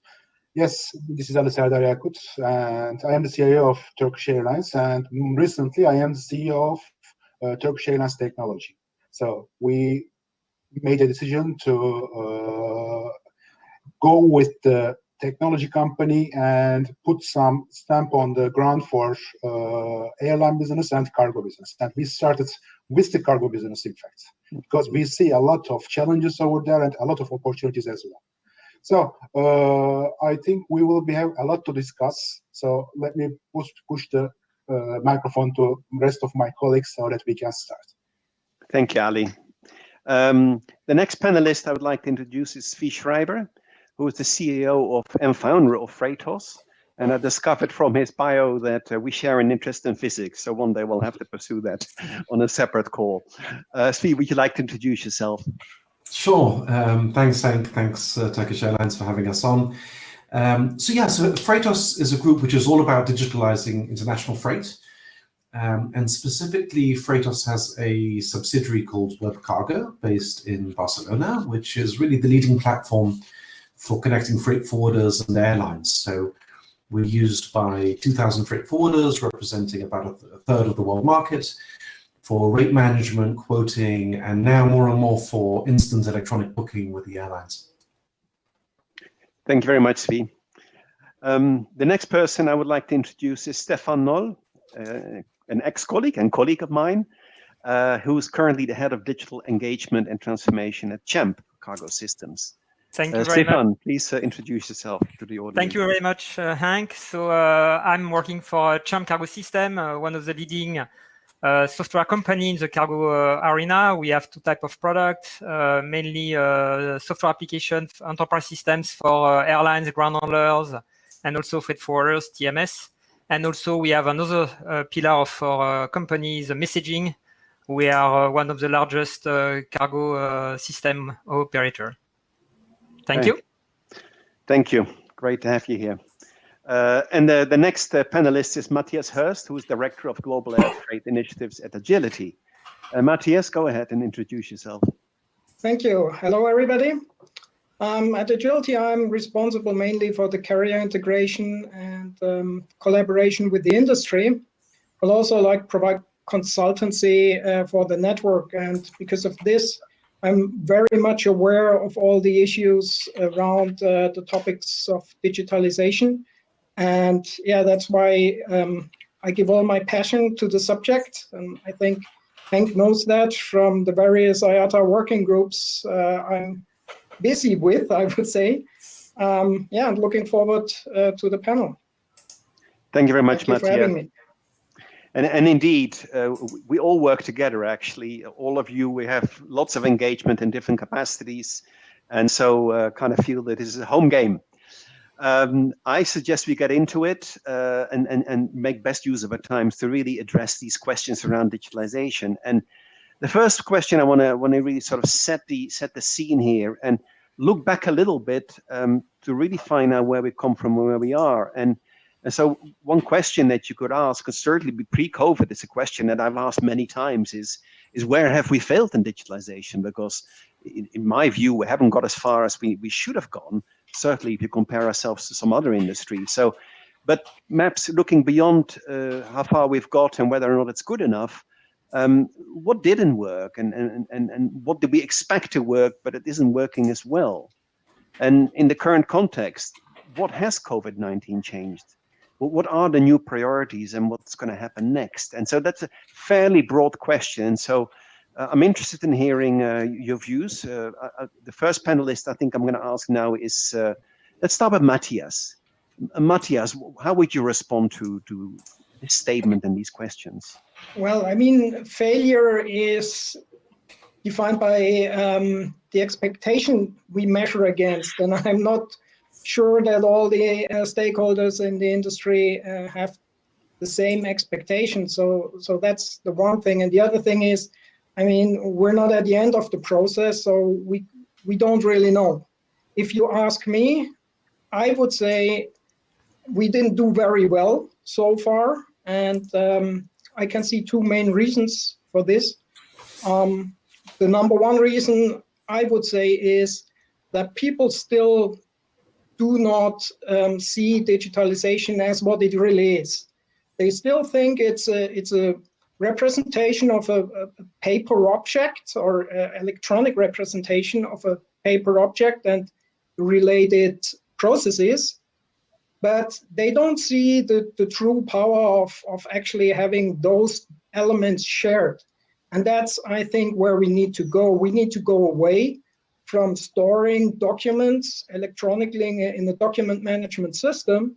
We need to go and make data elements available for the stakeholders who need them, because that will allow us to get away from the current way of sequential processing of the stuff we do, right? We need to go into parallel processing, make the data available for the stakeholders who need it. And currently, for example, if you look at e-airway bill, you see things fail if the messaging fails, right? So, you know, authorities, aviation security, whoever, customs, whoever, they cannot use the data because the process fails. But if you share data, things look differently. And you can involve all stakeholders along the whole transportation chain. And that's where we have to go. That's what we have to look into, and not just into digitizing a document and storing it somewhere. We really need the collaboration of all the stakeholders, and also obviously consider their requirements. And that's where I think we have failed so far, simply because we potentially have not engaged with, let's say, customs authorities, aviation security too much. And then naturally what happens is people come and come with their own solution, localized stuff, and then it will be very difficult to make ends meet when you have to tie into global standards, or when origin and destination requirements have to meet, right? Thank you very much, Matthias. I'm not going to respond yet. At some point, I'm sure I will come in, but I want to move on and hear some other views from the panel as well. Stefan, what's your take on this question that Matthias just addressed as well? No, I think that Matthias really raised the right point. The point is that we have tried to digitize a paper process with a limited number of stakeholders. We are not talking about digitalization. We are talking about digitization of a document. And also we have an issue of, we are not in the business of local operations. We are managing trade lanes. Trade lanes implies to have to deal with regulators. So it's a very complex ecosystem. I would say even ecosystem. I like the wording from which was first raised by Ericsson. We are evolving in an ego environment. And regulators, they want their piece of paper. Some of them like a message, but fundamentally, as Matthias raised, at the end of the day, we are today digitizing a document, and we need to move from digitizing document to exchanging data so that we can really tackle what makes the essence of digitalization, which is to tackle the process, the experience of the user. At the end of the day, what we have, when I was working for IATA, it was one of the largest pain point is that e-airway bill. What did we achieve with e-airway bill? Basically, we make the life of the freight forwarder much more complex because every airline has his own way of doing the digitalization of a single document, the e-airway bill. So looking now at the data, it's much more interesting because now you can touch several parties. You are not talking about a specific layout, but you have to touch, and you are touching really a process change. So okay. That's a little bit my view on this one. Thank you. I'm taking notes. Coming back in a second to all of you actually on this question. I'd like to ask Ali now. What do you think, Ali? Hank, let me tell you. First of all, failure is a harsh word. Yeah, because every industry does have its own standards. I've been in a lot of technology, a lot of industries prior to this. I've started my career in finance. The things that we were talking in finance when I came in aviation industry about 6 or 7 years ago, that were already ancient. What we were talking about years ago, is now being taught in the aviation industry. And let me tell you one thing: cargo industry is far worse than aviation industry. But the thing is really very easy. It's a very complex industry, and it has got its roots and the connectivity of the stakeholders, every stakeholders. I heard the ecosystem wording for the first time here, and it's really is ecosystem. We are talking about, for example, we are flying to about 120 countries, and every country does have its own standards and does have its own technology lackings. Some of the airports that we are flying to does not have an internet connectivity as well. So when you think about such a system, failure, yes, we didn't fail as a cargo operations, but overall cargo needs a way to go, and it will take some time, that's for sure. And one more thing over here is, as I said, we are so much stuck on, as is one of our colleagues here said, in digitization of the processes that we already have. The digitalization wording is something different. And as long as I've been in here for the last 5 to 6 years, and it's also is reflected by our numbers, we are trying to digitalize in cargo systems of airlines, Turkish Airlines cargo. We are trying to digitalize as much as we can. And this really pays off. Let me tell you one thing, this really pays off. We are not trying to digitalize all the industry, but we are trying to digitalize our own operation here, especially starting with the commercial side and then later on the operation side. We are trying to do our own part, do our own homework, and it really pays off. Trying to digitalize all the cargo operations all over the world is something huge. It will take time, but everybody needs to look at their own homes. And if everybody gets to a certain degree of, how can I say, technology abilities, then it will be easier for all the stakeholders to interoperate in a more fluent way, in a digitalized manner. This is our opinion here. Okay, thank you very much. And when I'm picking up some of the threads here, I hear about the fact that actually people are part of the challenges we have. I agree, failure is not the right term. It's complex. It's a challenge. The document versus the data centricity, digitalizations versus digitization, but also the process part. Something that we haven't talked about a lot yet is technology itself. You know, somehow, whenever you think data and digital, you automatically start thinking about technology. And I'd like to ask a question around that, which is that if we look at, you know, why haven't we digitalized as fast as we think we should have? Where are some of the modern technologies? And I'm just throwing a few out, IoT or blockchain, which was a big topic a few years ago. Are these subjects today? Are they subjects of yesterday? What are today's issues? Okay, if we perhaps take that technology angle here, and I'm going to go back to Stefan, perhaps. Stefan, how would you respond to that? Oh, I think IoT, first of all, it's not something new. It's existing in our industry. It's existing in the line maintenance, in the engineering and maintenance area of the aviation. Now it's just taking off right now because the IT landscape is much easier to you have today cloud computing and I always associate actually IoT with machine-to-machine exchange. And I think until now we were talking about digitizing processes where you see people reading computer message.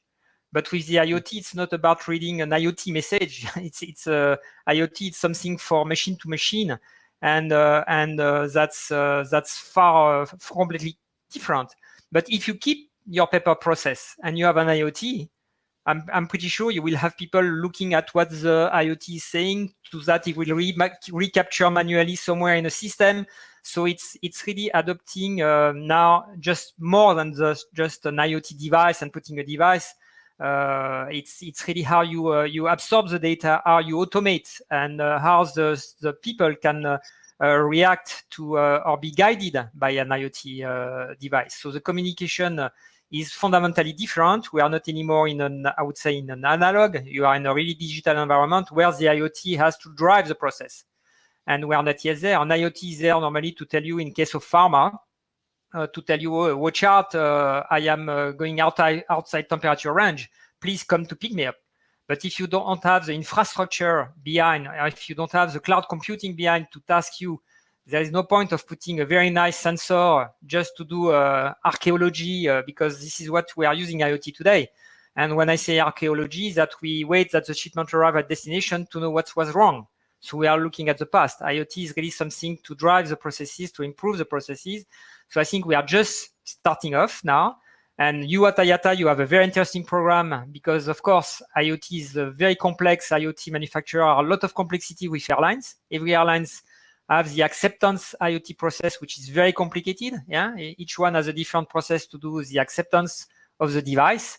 And I welcome very well the program of IATA on the IoT and the IATA One platform, where you can check if your device is approved by this airline or that airline. But at the end of the day, it's starting, it's happening now. And I look forward to it a lot, but not too much on the number of IoTs, but the impact it will have on the workforce. Okay, thank you, Stefan. So much we could say about that, but I'm not going to do that. I'm only moderating here. Matthias, would you like to respond? I would like to ask my fellow panelists a question in regards of IoT and robotic process automation, artificial intelligence, and all that stuff. If you look at the current paper-based process, and people are still very much in favor of the paper, and I believe that they're so much in favor of the paper because in German we have a saying that goes, paper is patient. Basically, you can do with paper whatever you want. As far as I can see, the requirements for all those technologies is data, correct data. And if there is no correct data on the input side, following the garbage in, garbage out principle, all those nice technologies will not help us. And now the question, do you share that opinion? Do you think that we can overcome this? And how could we overcome this? Well, I'd like to also just take a step back for 1 second and talk about digitalization in general, because there was the question earlier about whether we failed at digitalization. And at Web Cargo, we're pretty focused on pricing and booking of cargo. And in that area, we've not failed. I mean, we got way behind other industries, decades behind, but it's now succeeding at an incredible rate in the last 2 years. So we're seeing a real revolution. We call it digital air cargo, DAC. We're seeing a real revolution of digital air cargo. Up to 2 years ago, cargo was always booked by phone and email, but that's been changing very rapidly. We saw electronic bookings grow 1,000% last year. 1,000%. We started the year with just only 3 airline groups who had any kind of API, any kind of real-time capability to do instant pricing and instant booking. Now we have maybe a dozen. I believe that Turkish have some exciting plans as well. In terms of the whole area of pricing and booking, we're seeing real digitalization, and we're seeing it at last. It took long enough, but now it's progressing very fast. So I'm very optimistic about that, and I see that it's real digitalization. It's not just replacing a paper process. In a couple of cases it was. So we had a couple of airlines who gave us an API for pricing, but every time you call the API, you get the same rate. So behind it, there's probably just a spreadsheet. So we saw that a little bit, but then a few months later, we started seeing that the price was changing every hour.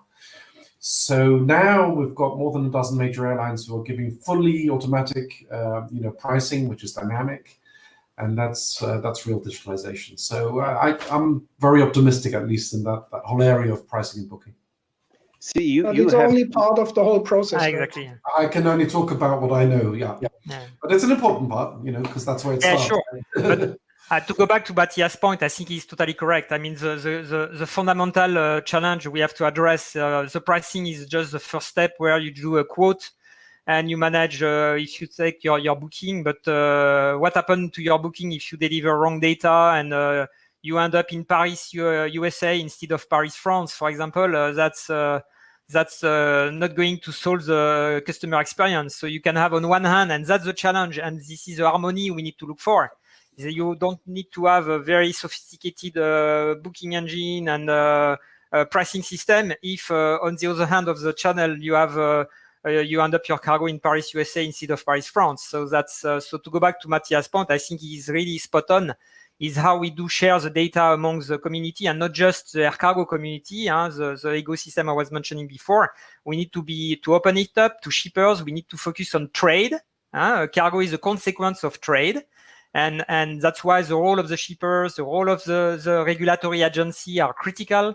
Why regulatory agency have to wait the cargo to land at the airport to do their risk analysis or to decide how they will handle the cargo. When you see on the maritime side, they are much quicker in terms of how they process ships.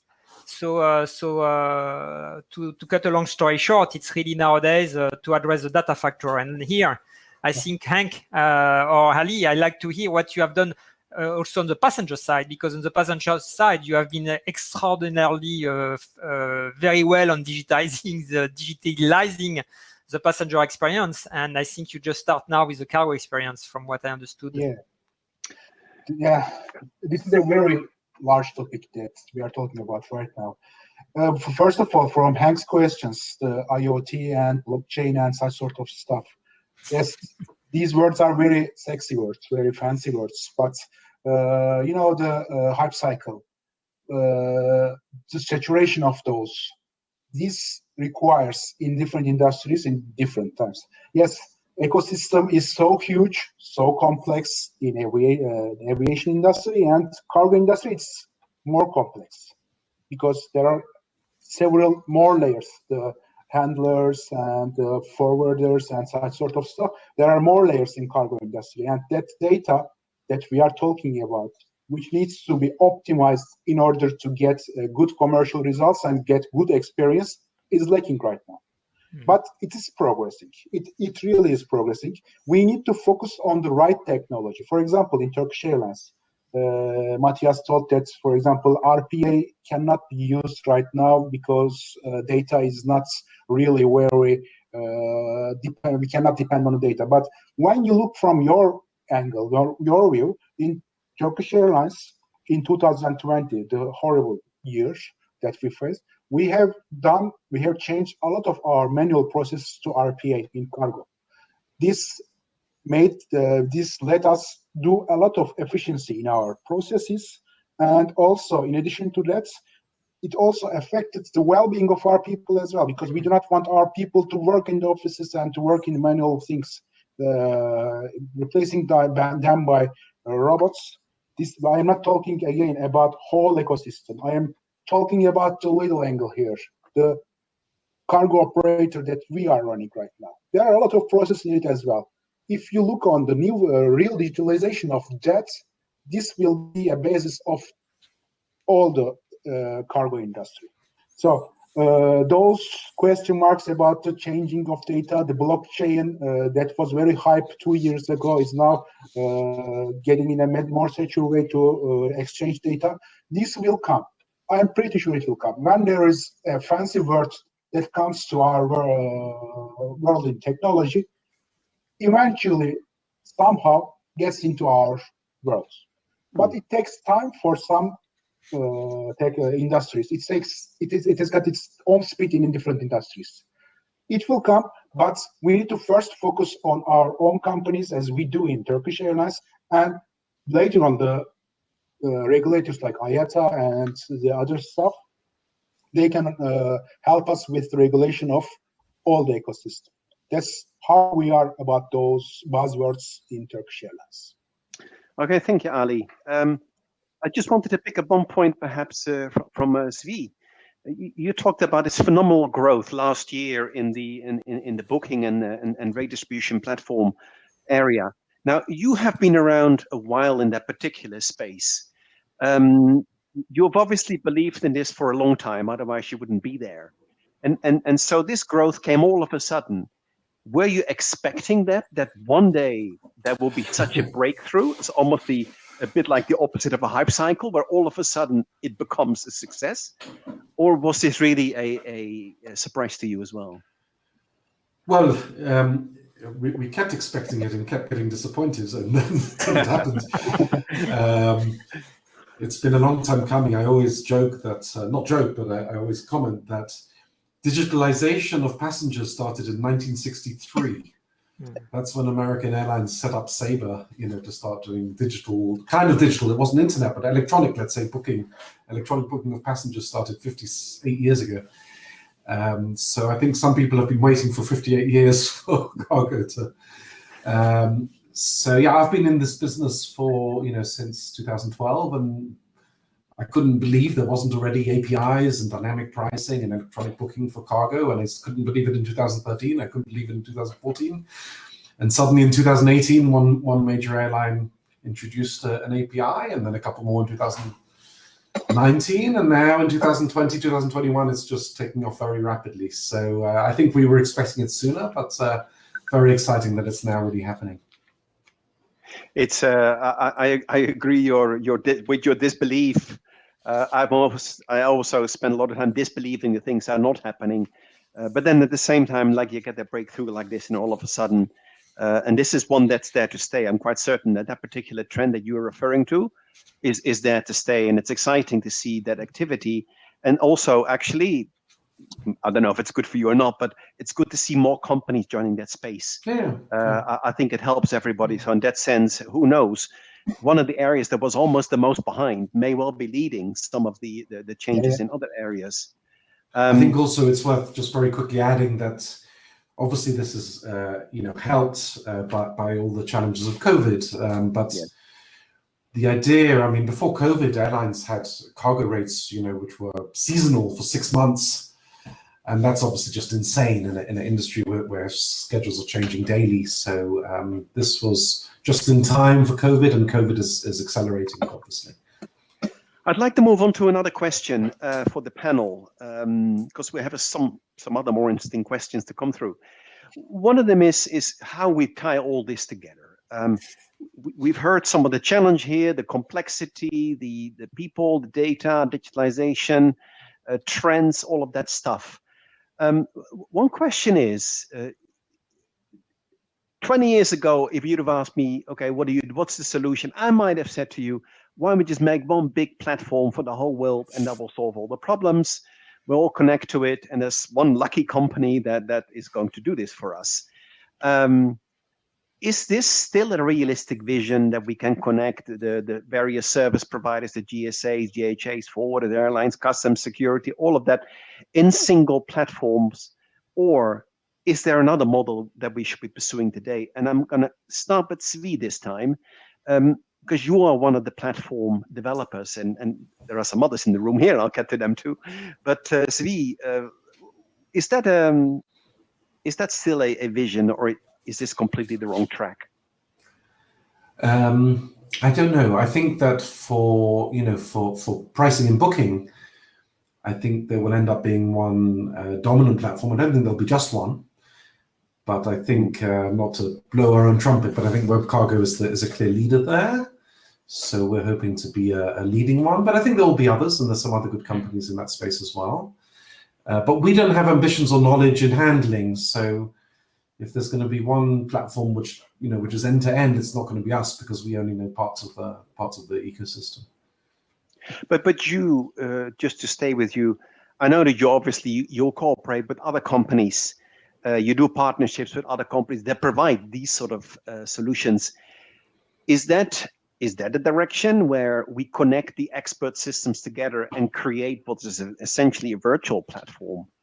It could be. We don't really do that. Really, once cargo's booked, we don't, even through partnerships, we're not involved in helping with operations. But that could definitely be an option, that someone stitches together multiple platforms. Yeah. Okay, let's go to Stefan. You're also in the platform business. What's your view on that? I see Ali that is wanted to ask before me raise a point. Okay. Ali? Go ahead, Ali. Yeah, I wouldn't ask. I would comment, because as the CIO of Turkish Airlines, I am also in charge of the aviation part, the airlines part as well. And I've been in the platforms for years, you know, the GDSs and PSSs. There are two very large platforms in the airline industry.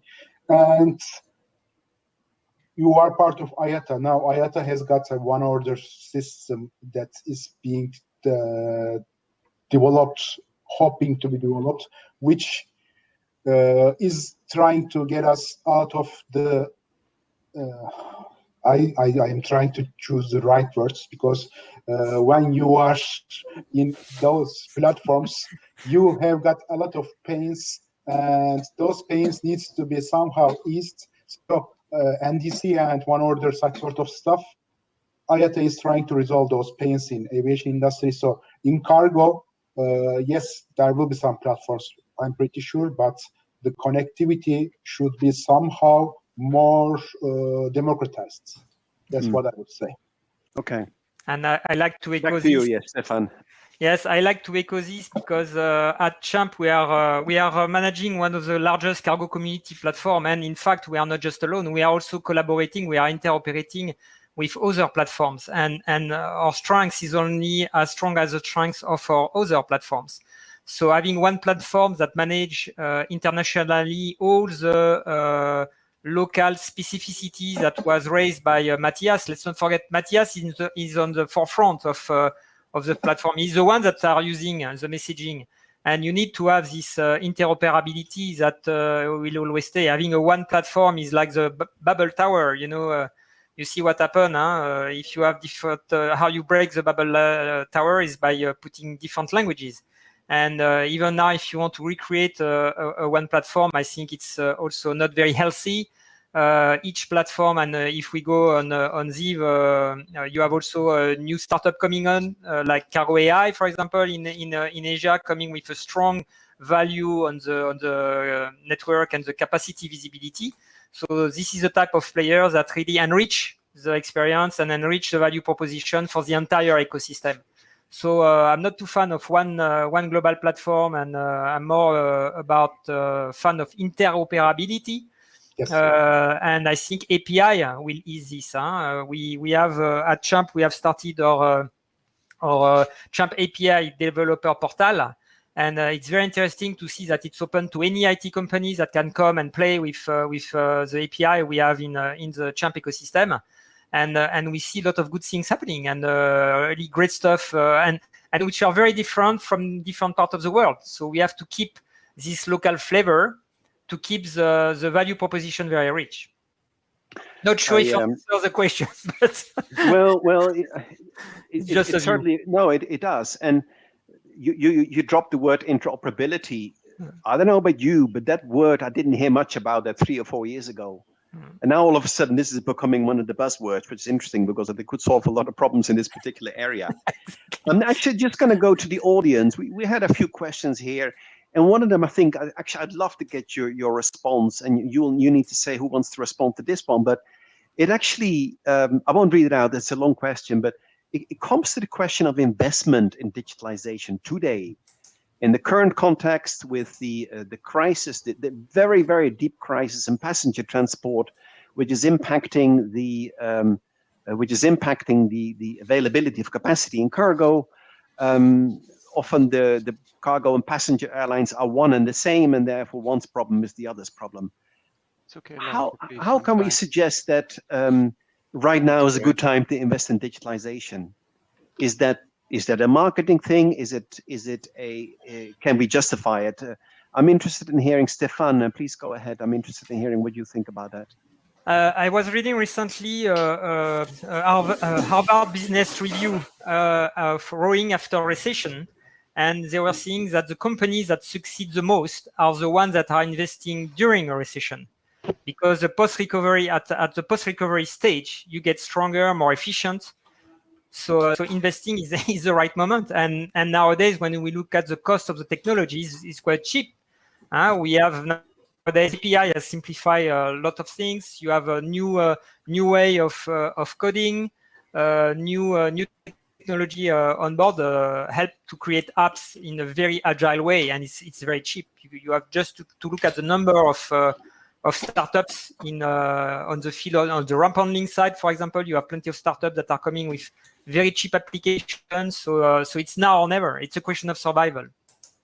Now, Svi, you had a good year last year, tremendous growth, which proves that companies are making that step right now, even during a crisis. Do they tell you how they can justify that, or what is their Yes, story? well, I think very easily. I mean, I think air cargo did not have a bad year in the sense that prices were very high. I met a director of a major airline about a year ago, and I said, I want to talk to you about your cargo operations. He was on the board of directors of a big airline, I won't say which. And he said, no, we don't have cargo operations. And I said, I think you do. He'd been on the board of directors for 10 years and never didn't know that they had cargo. Okay. But that's all changed because cargo has been the most profitable part of the airline industry this year. So for two reasons, one is because cargo is the most profitable part during COVID, and two, from what I said earlier, Excel just doesn't work when schedules are changing the whole time. So actually, it's been with all the problems, it's been a good time to get an audience with cargo airlines about digitalization. Okay, thank you very much. I see we have a few minutes left. There's one question, a burning question that I want to ask, and I'll start with Ali this time. Yeah. It's a very short question. Is API the answer to everything? How do you see the importance of APIs today? You're asking this to me. Okay, API. As I said, I came from finance industry years ago, and API was the answer to everything at that point in time. Yes, I am a big fan of API, by the way. I'm joking. As I said, democratization of the technology systems and interconnectivity is the key, and API is the one that will help us on that. API is not a new invention, by the way. API has been there for years, but in cargo business, the importance of APIs have been introduced in the last few years, and we are also investing a lot on that right now. We are also building our own APIs, and we are using the APIs of our own vendor that's building our cargo operation systems. We want to put in our ecosystem as much, in finance, the banks are being replaced by fintech companies because of the APIs. We want to go to that way as well. We do not want to sell our cargo. We want other people to sell our cargo through our APIs. Why not? This will be the future. And API is also a solution to the interconnectivity of the layers in the industry as well. So this API, I strongly believe. Thank you. Matthias, sorry. As one of the supply chain stakeholders as well, forwarder, what's your take on APIs? Is this going to help you? Of course. And I can see them more and more being introduced, applied, extended, and it's the future. Okay. And then Svi, I think you might be the last person I'm going to ask this question, but given that you have a platform that connects, what's the most important part there? Is API a big part all of about APIs, yeah. It's all about APIs, yeah. And a lot of what we're doing is being an API hub. So we have some forwarders use our software with a user interface, but some just use our APIs. So instead of connecting to 12 different airlines with 12 different APIs, we have one API where you can talk to 12 airlines about pricing and booking. So a large part of what we're doing is actually being an API hub. Yeah. Okay. It's honestly, I could continue with you guys for another hour easily, but I think we've touched some very interesting topics. The last one, certainly API. I share Ali's views about the role of API in other industries and what it can do. I think you mentioned interoperability earlier on, Stefan. I think APIs are one of the keys that will actually allow us to go there. At IATA, we look at standardization of APIs, and to be honest, some of the big platforms, and Champ is one of them, whenever you have an API, it's automatically some sort of standard as well. And I think ultimately the availability of good APIs is really going to advance our digitalization efforts. The topics we discussed today, to me, perhaps the word that sticks with me is complexity. This is not an easy industry. We've been trying to do this for a long time. The word I haven't actually, I did hear it because I use it myself, is passion. I can see from your responses that you're all passionate about this, and that we're making progress. We're making a lot of progress. The success that Svi has been talking about in the area of online bookings and distribution of rates and capacity. It's a very well contained part of the business, and it's worth looking at. In fact, as we speak, there's a workshop at IATA on the very topic going on, because it's an important topic. Perhaps a quick round. Any last words from the panelists? We got half a minute left, but quickly, let's start with Zvi. Any last words from you? No, thank you. It was an honor to be on such an illustrious panel, so thank you very much. Thank you. And it's going to be a very exciting year for air cargo digitalization. It is indeed. Matthias? Yeah, well, it's about passion, and therefore I would like to see more of the passionate people contributing to the working groups in the industry, getting the thing on track. Okay. Thank you. I see I get a signal from our organizer that we're out of time. I would like to thank this panel tremendously for your participation and availability, and for sharing your ideas and passion, as you say, Matthias. Looking forward to the next opportunity. Thank you very much, and thank you to Thank you, everybody. Next time, face to face. Will do.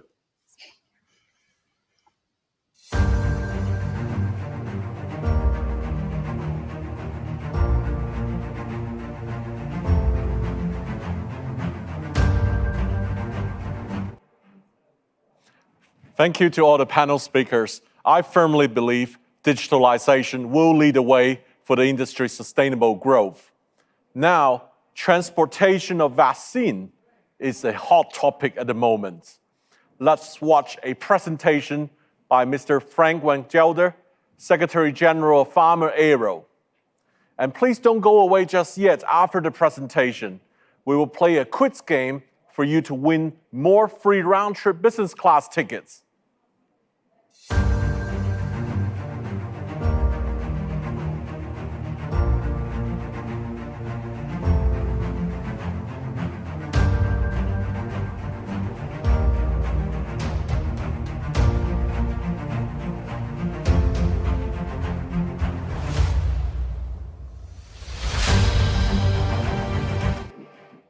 Talks by Turkish Cargo for inviting me to the panel.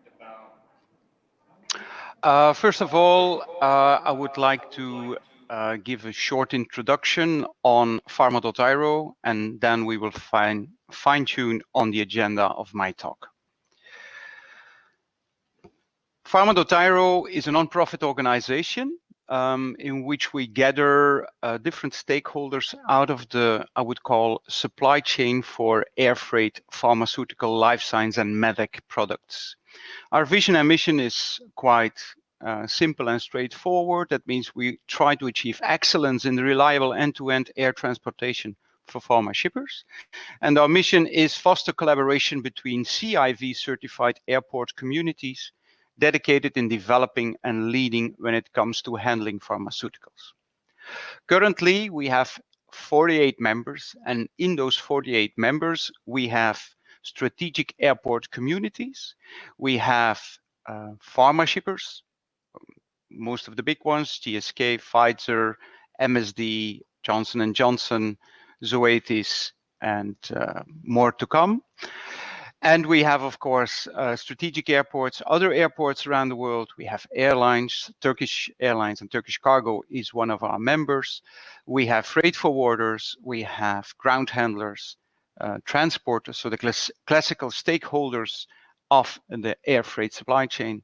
And then we have service and solution providers, classically IT companies providing certain solutions, or product providers such as there are packaging solutions, active and passive container organizations.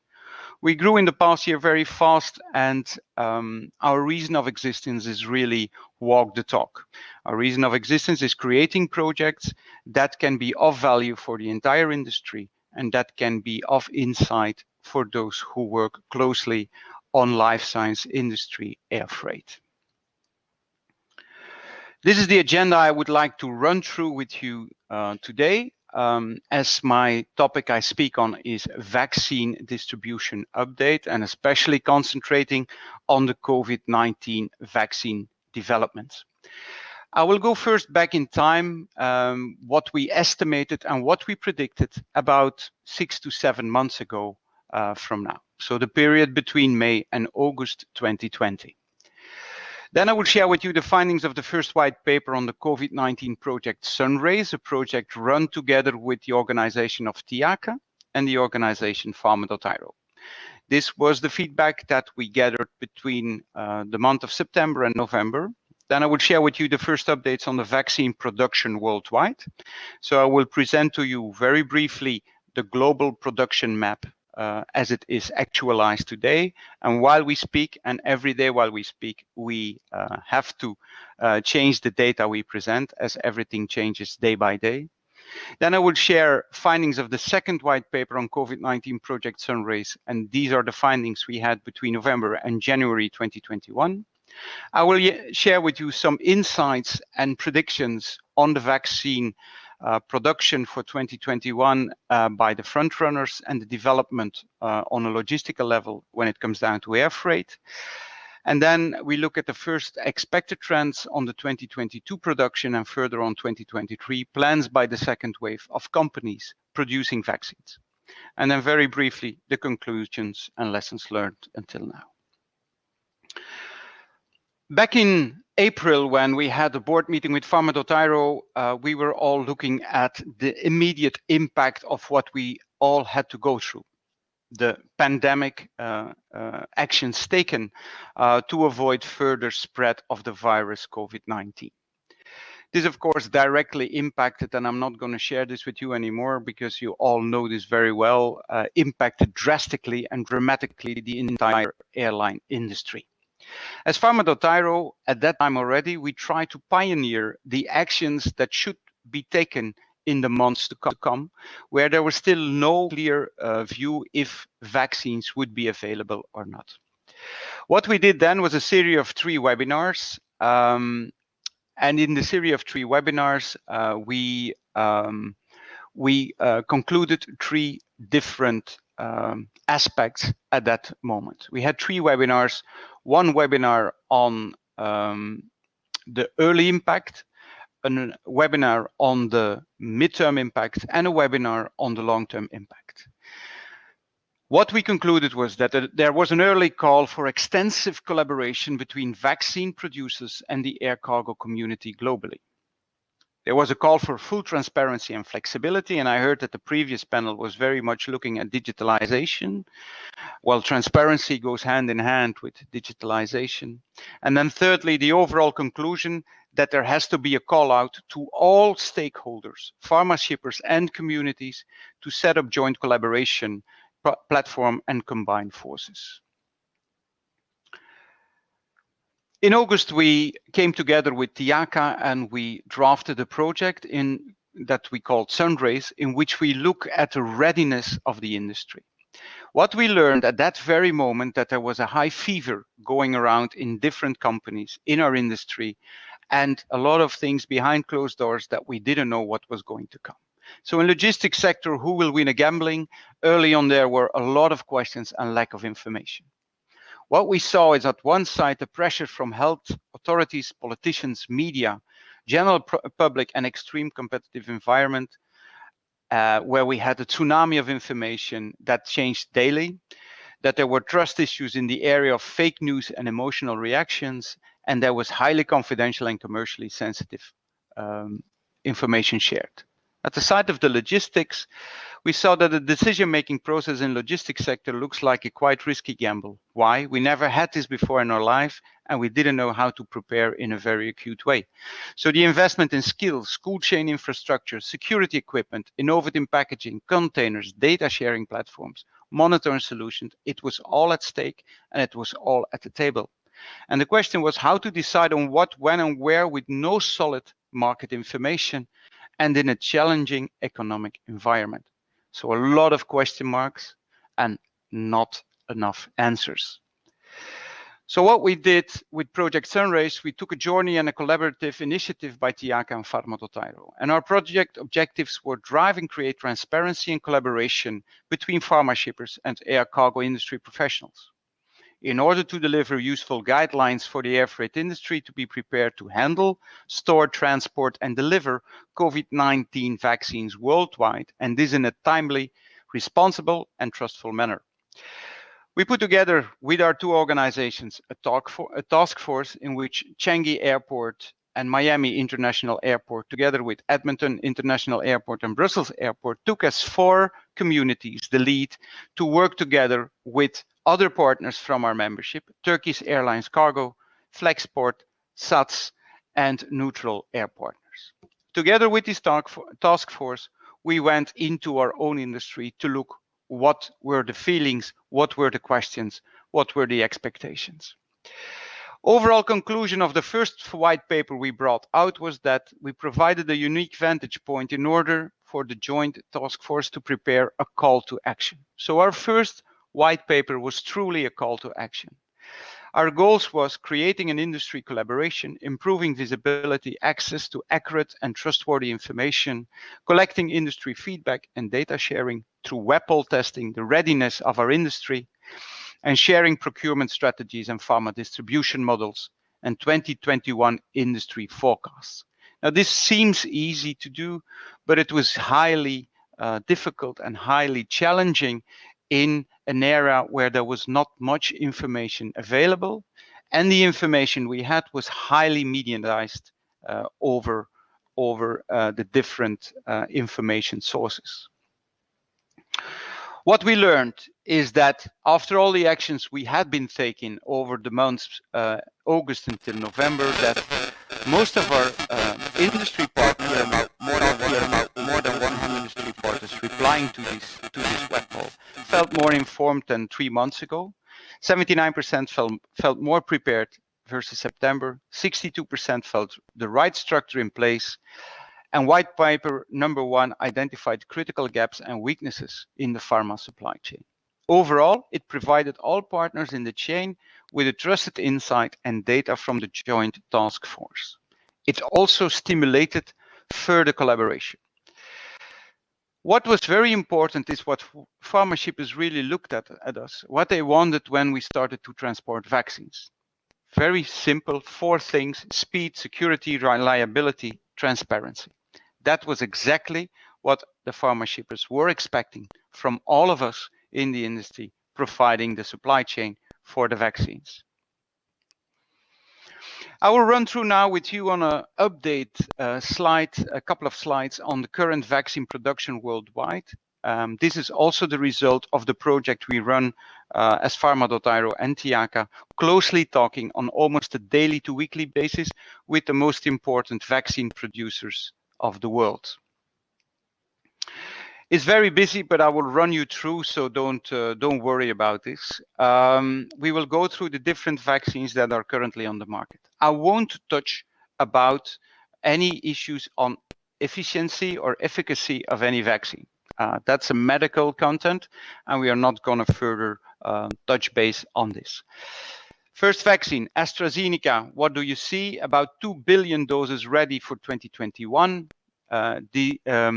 Manufactured in different countries, and it's one of the few vaccines. 2 doses are needed. The temperature has been changed, so the current transportation temperature is now set between 2 and 8 degrees Celsius. It is an approved vaccine. It was approved in 11 countries, and there are already quite a lot of countries that have ordered these vaccines. The front runner number 2, and very well known, is the Pfizer-BioNTech vaccine. Again, 2 doses. The -70 vaccine, like we all know it. The dry ice vaccine, like we all know it. Mainly manufactured in Belgium, the United States, and Germany.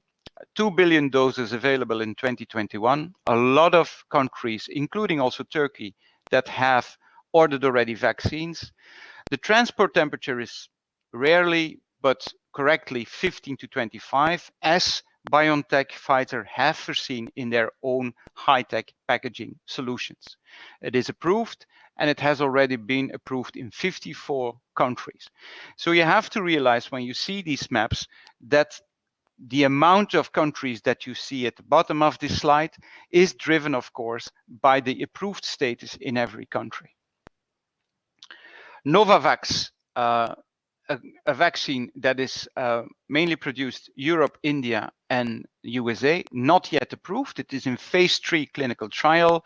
A lot of clinical trials are going on in different parts of the world. Again, 2 doses needed, and the transport temperature again is 15 to 25, and about 2 billion vaccines ready to come during this year. GSK Sanofi, same story, 15 to 25, 2 doses intramuscular again, phase 3 clinical trial, and about 90 million to 360 million doses ready. So close to a half billion, but a lot of countries still need to approve this vaccine. Next vaccine is Moderna, has been approved in 37 countries. About 1 billion doses will be able to be produced over the year 2021. Transport temperature 2 to 8 degrees Celsius, 2 doses is needed intramuscular. Sinovac, produced in China, Egypt, and Indonesia, 2 doses again. Phase 3 has been just passed and is approved now, approved in about 5 countries, and orders are going on. Here we see 300 million doses capacity in the first year, so 2021. Johnson & Johnson, still in phase 3 trial, so yet not a injection possibility. A lot of clinical trials all over the world, both produced again in Europe and the USA. 1 dose, this is the first vaccine that I present that only needs 1 dose, and where we need 1 billion doses out of this factory in 2021.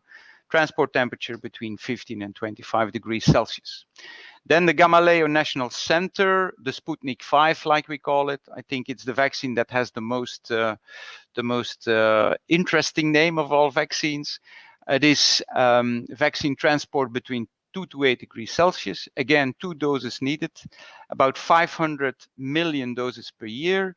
And while we speak, it has been approved, and more countries are approving it, as a latest article that has been published in a very famous medical journal, The Lancet, that has been proven to be more efficient than initially thought. So there's going to be more interest in this vaccine from different parts of the world. Looking then at Kansan Bio, vaccine produced in China, also 1 dose intramuscular. So that's the second vaccine with only 1 dose. 1 to 200 million doses be ready for 2021. Still only approved in China, but more countries to come. And a 2 to 8 degrees Celsius transportation temperature. Bharat Biotech, India and Brazil, 2 doses intramuscular. 2 to 8 again, refrigerated temperature, where we see production in India and Brazil. The phase is also approved, only approved in India, and more countries probably to come. And then the last 3, the serum of the Institute of India, produced in India, 2 doses is needed, 2 to 8 degrees Celsius, about 100 to 200 million doses available for 2021. The phase 3 has been just passed and is approved, but only approved in 1 country, India. And then 2 other Chinese vaccines to come, both from the group of Sinopharm. Both need 2 doses intramuscular. 1 will bring us 1 billion dose, and the other one brings us also 1 billion dose. Temperature between 2 to 8 degrees Celsius. Both vaccines are approved and are now being ordered around the world. This is, for the time being, what we might expect in 2021 and the status of the different vaccines. As we speak, and as you will see, every day there will be another update on these vaccines. And this is mainly driven by the phase if it's approved or not, if it leaves the clinical trial, and then based on the result of the clinical trials, if countries are happy with it and approve it, to start ordering it. This brings me to the second white paper. So after we had tested the readiness of the industry and the feedback that we got from the industry, we were looking at the 4 requests of the pharma shippers that they concentrated on. The speed, so timely and accurate bookings to support effective planning, the guaranteed transit times, minimize the unexpected delays, and the priority service. The security, coordinated approach and programs to prevent illicit trades, counterfeit, cyber attacks, and theft. And a cyber attack is one of the major concerns. And secured airport facilities and in-country transportation, just to make sure that there are no unnecessary delays when it comes down to security. Then reliability, strong readiness across the supply chain, guaranteed delivery times, minimize temperature excursions and deviations, and safe transportation and handling of the shipments. And last but not least, transparency, real-time or near real-time tracking, monitoring, and information sharing on shipments, location, status, temperature, and alerts in case of deviation in time of react and correct. Information on existing air freight capacity and lead times per trade lane, and reliable information on cold chain capabilities and capacity of logistics providers. This is actually, in a nutshell, what the pharma shipper expects from our industry when we will transport these vaccines. I've broken this down to the different entities and the different stakeholders. So when we look at speed, security, and reliability on an airport level, what does it mean? Optimize slot management, plan ahead, and be flexible based on inventory and planning of the air freight capacity. Close collaboration with their local security authorities, risk assessment and mitigation measure in place, and coordination role to ensure a full hub preparedness with local authorities and stakeholders. Full capability mapping is pivotal to ensure the transport. When we look on top of the slide to the speed for the security operations, COVID-19 shall be considered as essential humanitarian medical supply, local customs and border control to set standard operations, and communicate with the airport communities. From a perspective of the ground handlers, further on the top of the slide, when we look at speed, security, and reliability, plan storage capacity, optimize pre-arrival information streams, make alerts available of airside equipment. Internal risk and threats assessment together with advanced security standards. And the concentration lies on matching the received information with the necessary storage and cool chain facilities, containers preparedness, and airside transport equipment. Ground handling, of course, a lot of concentration on the physical handling of the product. Going further around with the clockwise to the freight forwarders, speed would be optimized and integrated processes, risk assessment flows, clear airway build communication and documentation, internal risk and threats assessment together with advanced security standards, and close communication with pharma shippers to capture correct info, check handling instructions, and communicate via airway bill adequately. And last but not least, airlines, of course, very important as well.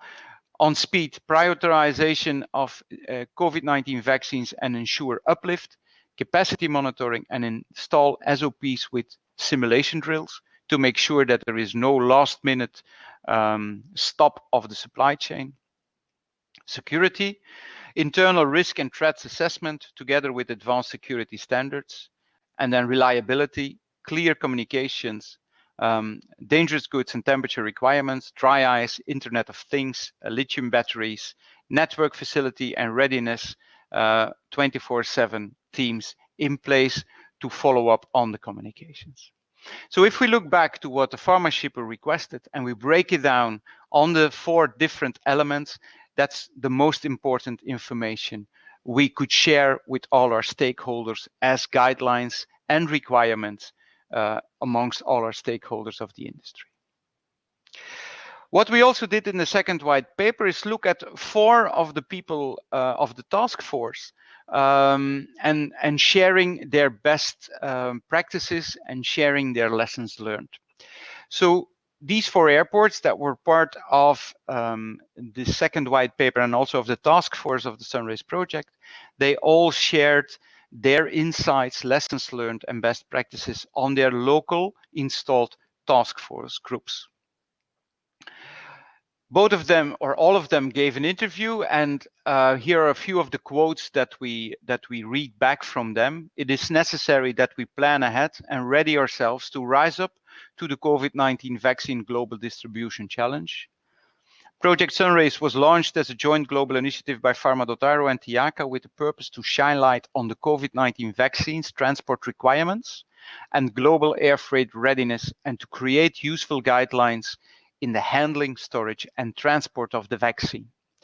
By listening closely to the pharmaceutical shippers requirements, we managed to distribute the vaccine without issues. And as we speak, until today, on the first leg, means the transport between continents, air freight, there are no any major incidents that happened while we fly vaccines as we speak. Challenges in the supply chain will happen, and you will need to trust your industry partners are following the shipping requirements during the distribution process, and evaluate what's worked and what hasn't, and adjust accordingly. So what we read here is plan, listen, work together with pharmaceutical shippers, trust each other, and evaluate what works and not, and then be flexible to do last-minute adjustments. That's what we have been taking back. And let's go a step further. Very interesting to see what is happening at this moment, for instance, in Montevideo Airport, or between Brussels Airport and Montevideo Airport. They have even gone a step further than only flying between airports and stop there. It's a success case in the collaboration where they fully concentrated on minimized handling and lean logistics. So what's happening is that the Pfizer vaccine flies between Brussels and Montevideo. When it arrives at the airport, they take out the vaccines from the protective packaging that comes from Pfizer.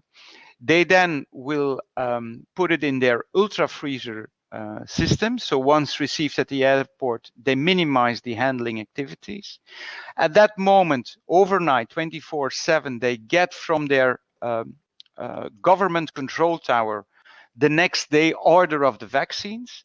And what they do is that they do by splitting off their vaccines from the ultra freezer in smaller boxes delivered by Vacutech, so the VacuMed box, they prepare already the last mile delivery shipments to the different vaccination centers the other morning. So what they actually do, they cut the supply chain drastically.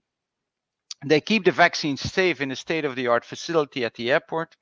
They ensure the handling activities are performed under a strict pharmaceutical shipper, in this case Pfizer SOP, and they have trained their staff for that. And they prepare directly the shipments to patients on a daily basis. So they shortened drastically the supply chain and improved, of course, the handling. And I think by doing that, they drastically minimized the risk. So this is a very nice example with a couple of members of Pharma.iro, being Brussels Airport, Montevideo Airport, Pfizer, who is a strategic member, and Vacutech, to look into this and to see what can be done, looking innovatively to a potential new supply chain that can directly start from out of the airport. This model has been known already for a long time. Theoretically, it has already been taught as well at universities or academic levels. It's called the Gateway Access Point model. It is a model where you use the gateway as an immediate action point to final distribution. What we concluded of the global of the COVID-19 vaccine is that it will need to be dispersed in nearly 200 countries and territories, and that needs good guidance. That needs good recommended practices in order to make sure that we can do our collaboration and our distribution correctly. By the way, this white paper is available for the entire industry through our website, where you can find and download the white paper.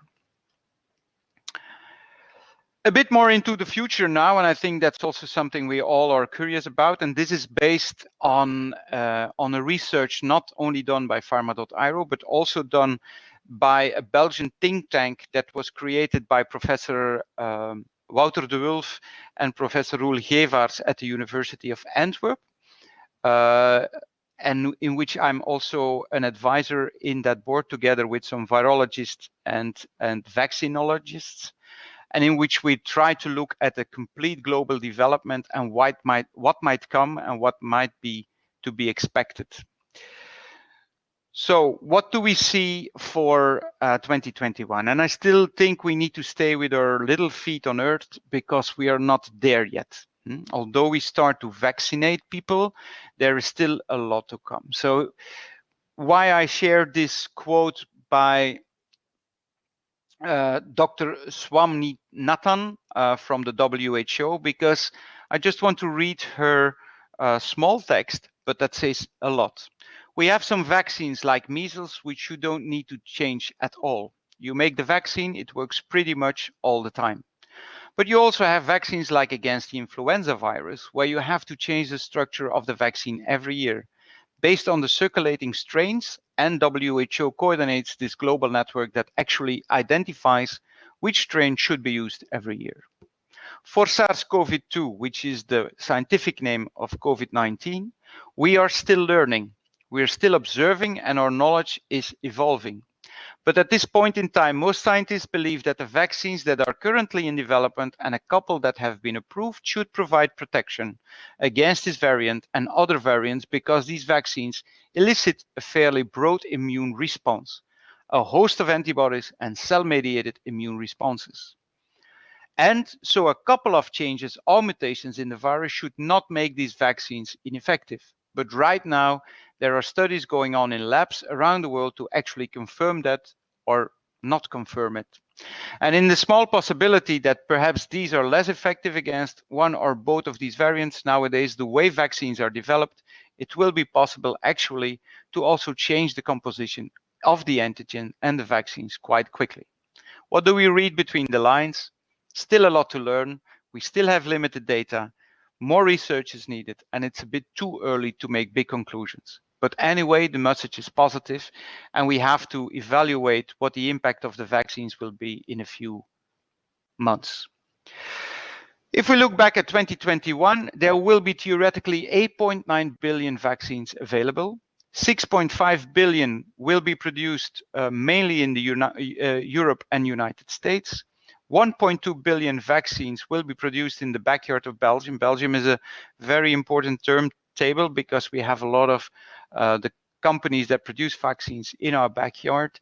And 7.7 billion vaccines produced by 4 pharmaceutical companies requesting double doses. So these are a few high-level statistics that I can share based on the current information I have. What do we know for 2021? It will still stay a highly mediatized subject. It is of high value. The estimated market value globally for 2021 will be around 220 billion euro. It's still a low tonnage in logistics. It's not so much the volume that we look at, it's how we have to transport it that is more important. We estimate that it's going to be 1% of the global air freight tonnage that will fly. Temperature and packaging conditions are under the control of the shippers mainly. So until today, the shippers take a high responsibility in the correct packaging solution. There will be no dramatic impacts to come. And the more we grow and the more we know and the more we can share, we are quite confident that the industry is very well prepared for transporting these vaccines. I think one secret to success of air freight is the flexibility of the industry. Local regionals serve the demand, so there will be little mutual trade. Still, perhaps a lot going on in the first 6 months of 2021, but it will fade out. US will manage it centrally as a country, while Europe, for instance, will manage it on a country level. The global production control sits for 75% in North America and Europe for the time being. And integrators, as we speak, are seen as most trustful logistic partners at the moment. And I think it's not really a surprise because they have been used to provide end-to-end solutions in what they're doing as integrators. Then on administration, national vaccination campaigns, vaccine ordering limitations in supplies is at this moment the major bottleneck. Regional national task forces are put together and as we speak grow more and more on an international level. Local physical distribution of vaccines is in strict temperature conditions. And exact location of vaccination is either seen in large healthcare or public facilities, affiliated clinics, sports centers, and where we bring the customer to the vaccine. The reason is the speed with what we want to vaccinate and the control we centrally want to keep of the distribution of every vaccine and every vial registration number to be able to monitor complications and effectiveness of every vaccine. For the last 5 minutes, I will just now concentrate on what we might expect in the near future. We have already had a few incidents where fridges broke down for the Pfizer vaccine. But in those cases, our flexibility is again the way out. I don't think we can expect that everything goes perfect, but I think we do have to do a risk mitigation, adapt to what happens and immediately be flexible by doing so. So here you see a couple of news articles where either healthcare professionals were called to a big university hospital to be vaccinated, or vaccinations were given overnight in the United States, scrambling fast expiring COVID-19 vaccines to the population. 22-23 expectations. So what are we going to expect in the next years? So more vaccines will be approved and available, and more companies will produce vaccines. More production facilities rise and know-how will be more available. Countries will start shopping like they classically do today with I would say the flu vaccine, and the vaccine will become a commodity in the range of all the other vaccines we have. The estimated annual global volume will not rise above 300,000 tons, and the market value will be estimated around 480 billion euro.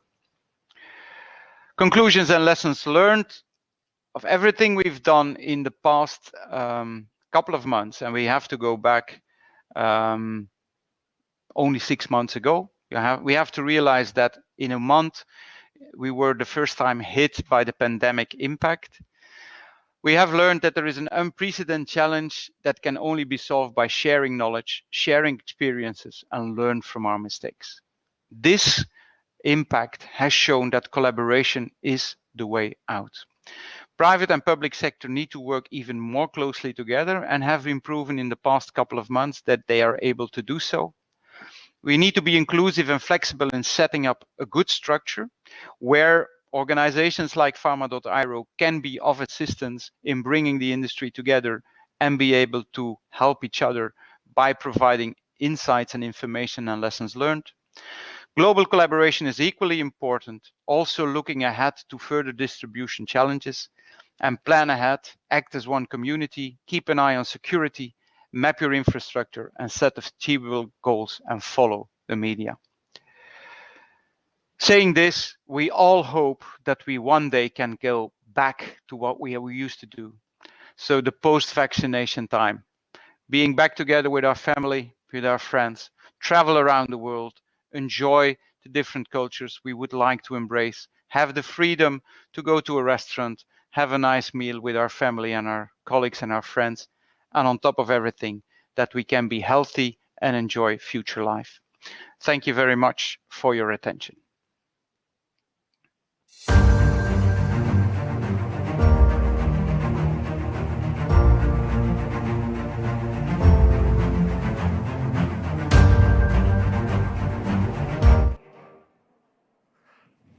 Thank you, Frank, for your presentation.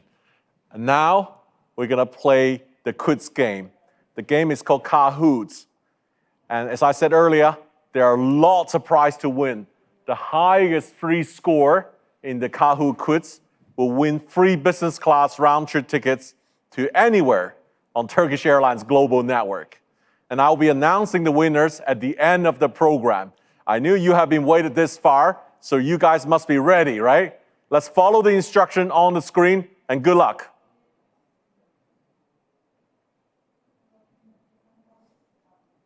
Okay, there are 3 simple steps to play the quiz game. The first step is go to www.kahoot.it.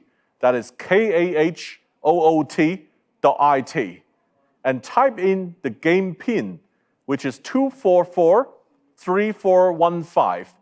So go to kahoot.it, type in 244-3415, and when prompted, enter your email. That is the same email you register for the cargo talks.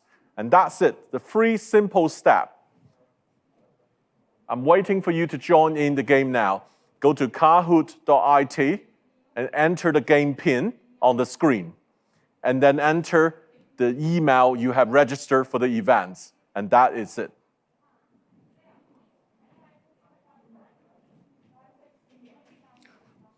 Okay, we're seeing lots of people joining already. This is interesting because I can tell you, I just saw the questions. They are quite difficult, but there are lots of aviation questions there. That's where it's interesting. So maybe there's some advantage here for the AF geek here and the cargo geek as well. And this is a new thing. I know lots of people, I found out there's a lot of actually people are really into the cargo industry today. So there's probably, you guys can find these questions are easy. Okay, guys, are we ready?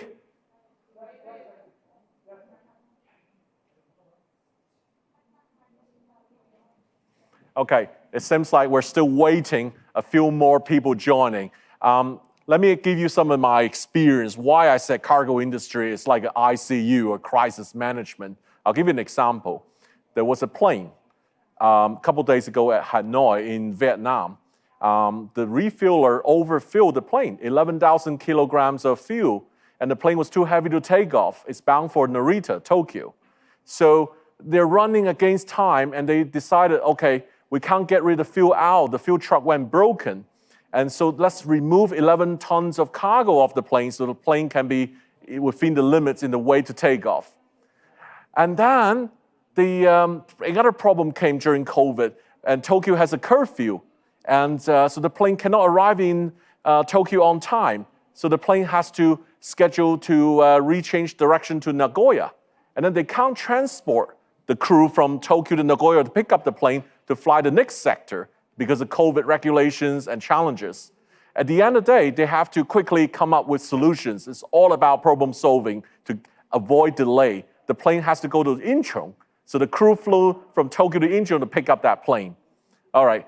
So you can see how challenged the difficulty during COVID, the operation of cargo plane is. It's not easy at all. Okay, as you can see now on the screen, we are seeing plenty of people joining, which is great. So looking forward to play that game.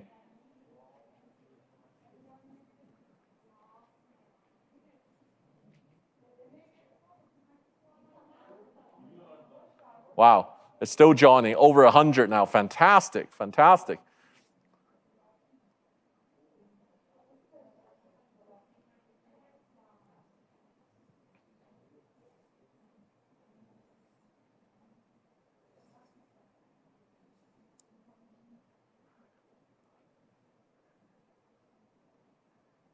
So it looks like we have a new game pin here. It's 807-1863. So we have more and more people able to join now. Kahoot.it on the website.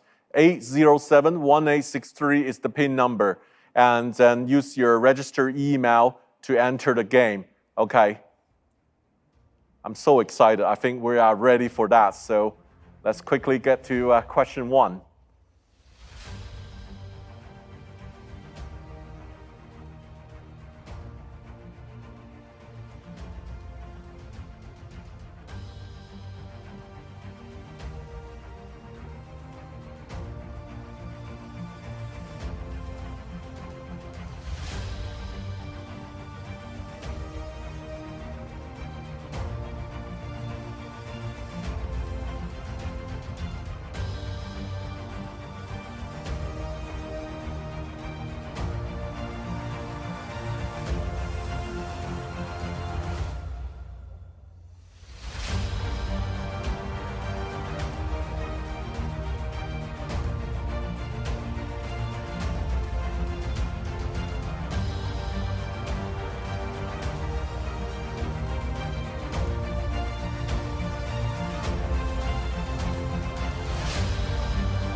Fantastic. Over 400 people is now in the game room.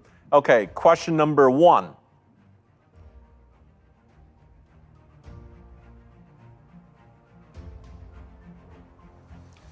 Which of the following is not one of the special cargo products of Turkish Cargo?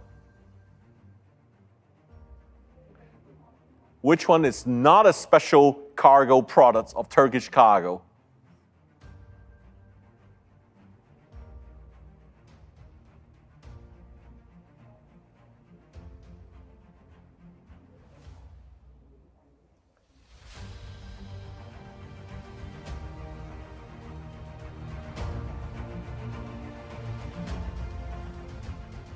Okay, moving on. Question number 2.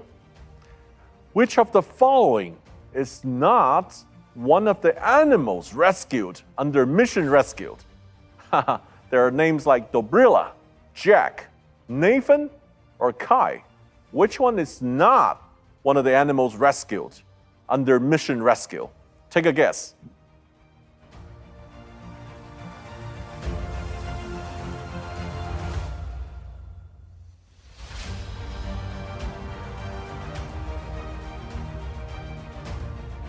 Okay, question number 3. Are you ready? Which country did Turkish Cargo first transport COVID-19 vaccines? Is it Italy, Japan, Brazil, or France? So which country did Turkish Cargo first transport COVID-19 vaccines to?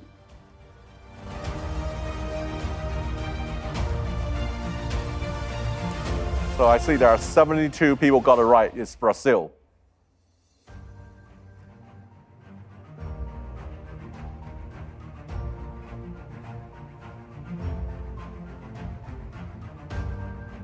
Okay, here's question number 4.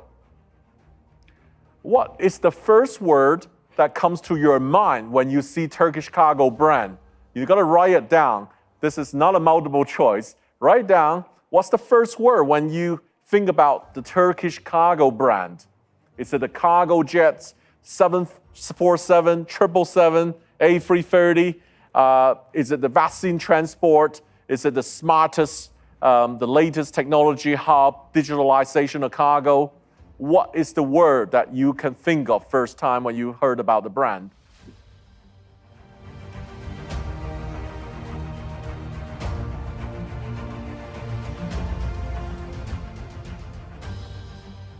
Okay, question number 5.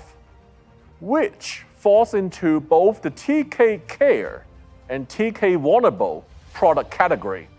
So the Turkish Cargo Care and Turkish Cargo Vulnerable product category. A car, artwork, diamond, or dog? These are very special cargo, but which one fall into the both care and vulnerable category? The answer is actually a car.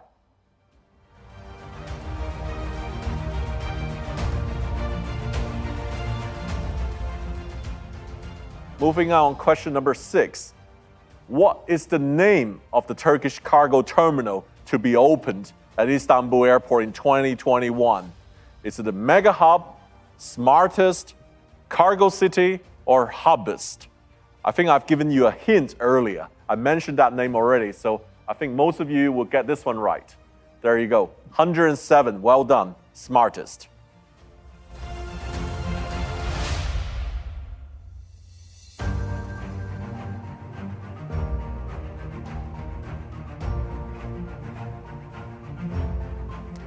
Okay, moving on, question number 7. True or false? Turkish Cargo is the first air cargo brand to process 4 CEIV certificates at the same time. True or false? To process 4 CEIV certificates at the same time. I think if you hear the opening speech from, the answer is actually false. 77 people got it right. This was mentioned in the opening speech from the Chief Cargo Officer.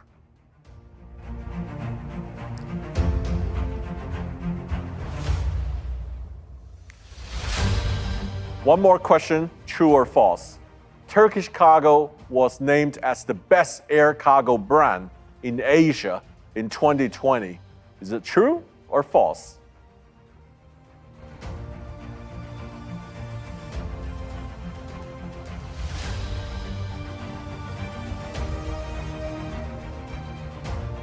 Well, the answer is actually false.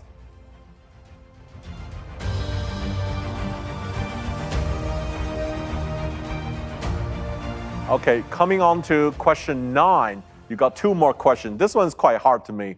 Which historical artifact has been transported back to its homeland by Turkish Cargo? And there are 4 choices here. The Kebele, Gypsy Girl mosaic, the Heracles tomb. Let's see, the answer is the first one.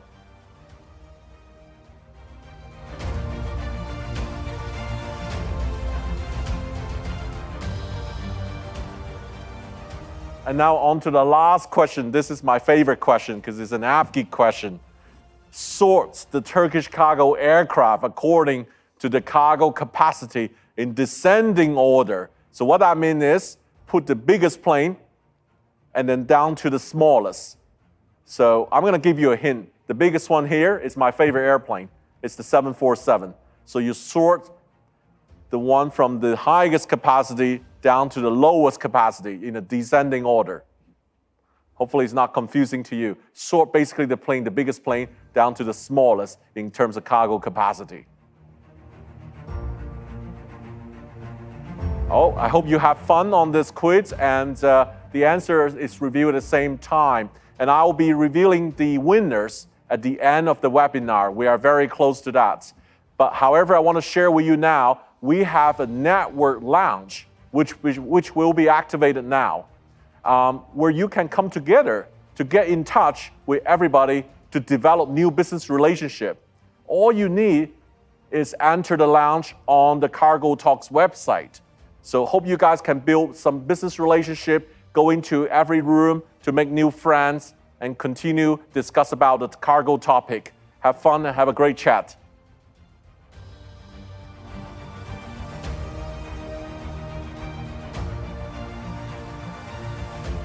Okay, this is the exciting moment. First, we're gonna announce the cargo roll game winner. That was the game we played during the middle break. And the winner is Michael Murabis. And he has done 930-meter run without hitting a roadblock. Well done. Congratulations, Michael.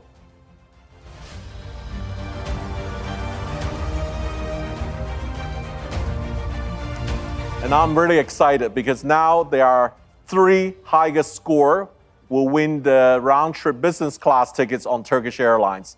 And we're announcing it very soon, shortly.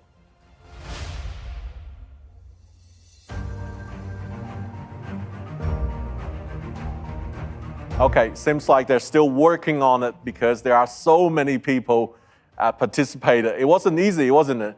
The last question, I gave you lots of hints. 747, and what is it? The next one is 777 freighter, then the A330 freighter, then the A310. I recently flown the 330 freighter, and it has a maximum cargo capacity of 68 tons. And obviously, a 777 will be close to 100 tons, and a 747 can go up to 130 tons. And if they are original OEM built freighter, they have the nose can open, and of course the side door, which makes the 747 queen of the sky.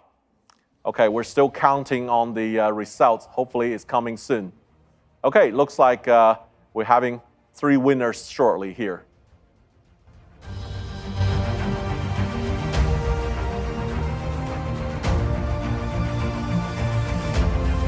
This is the exciting moment. So congratulations to Khan, Ulas, and Jao.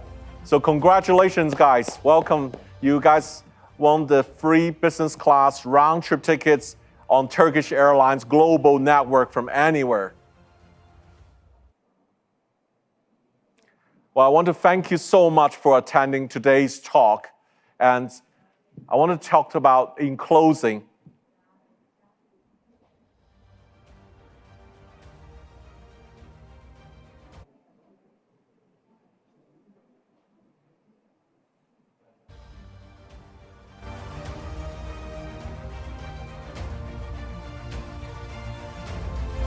Thank you so much for talking, and thank you so much for joining us today. The COVID pandemic has transformed every industry and organization, pushing companies to reinvent the wheel and create sustainable models for the new global business era. It is time to embrace these challenges, appreciate what we've learned, and march toward a new beginning.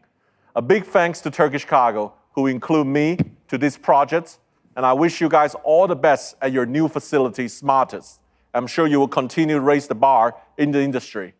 And I would also like to thank you all for joining us here today, and I really hope that you enjoy the program. And please don't forget to join in the Network Lounge, which is active now, to make some new friends and create some business relationship. Goodbye from Istanbul. Thank you so much for watching.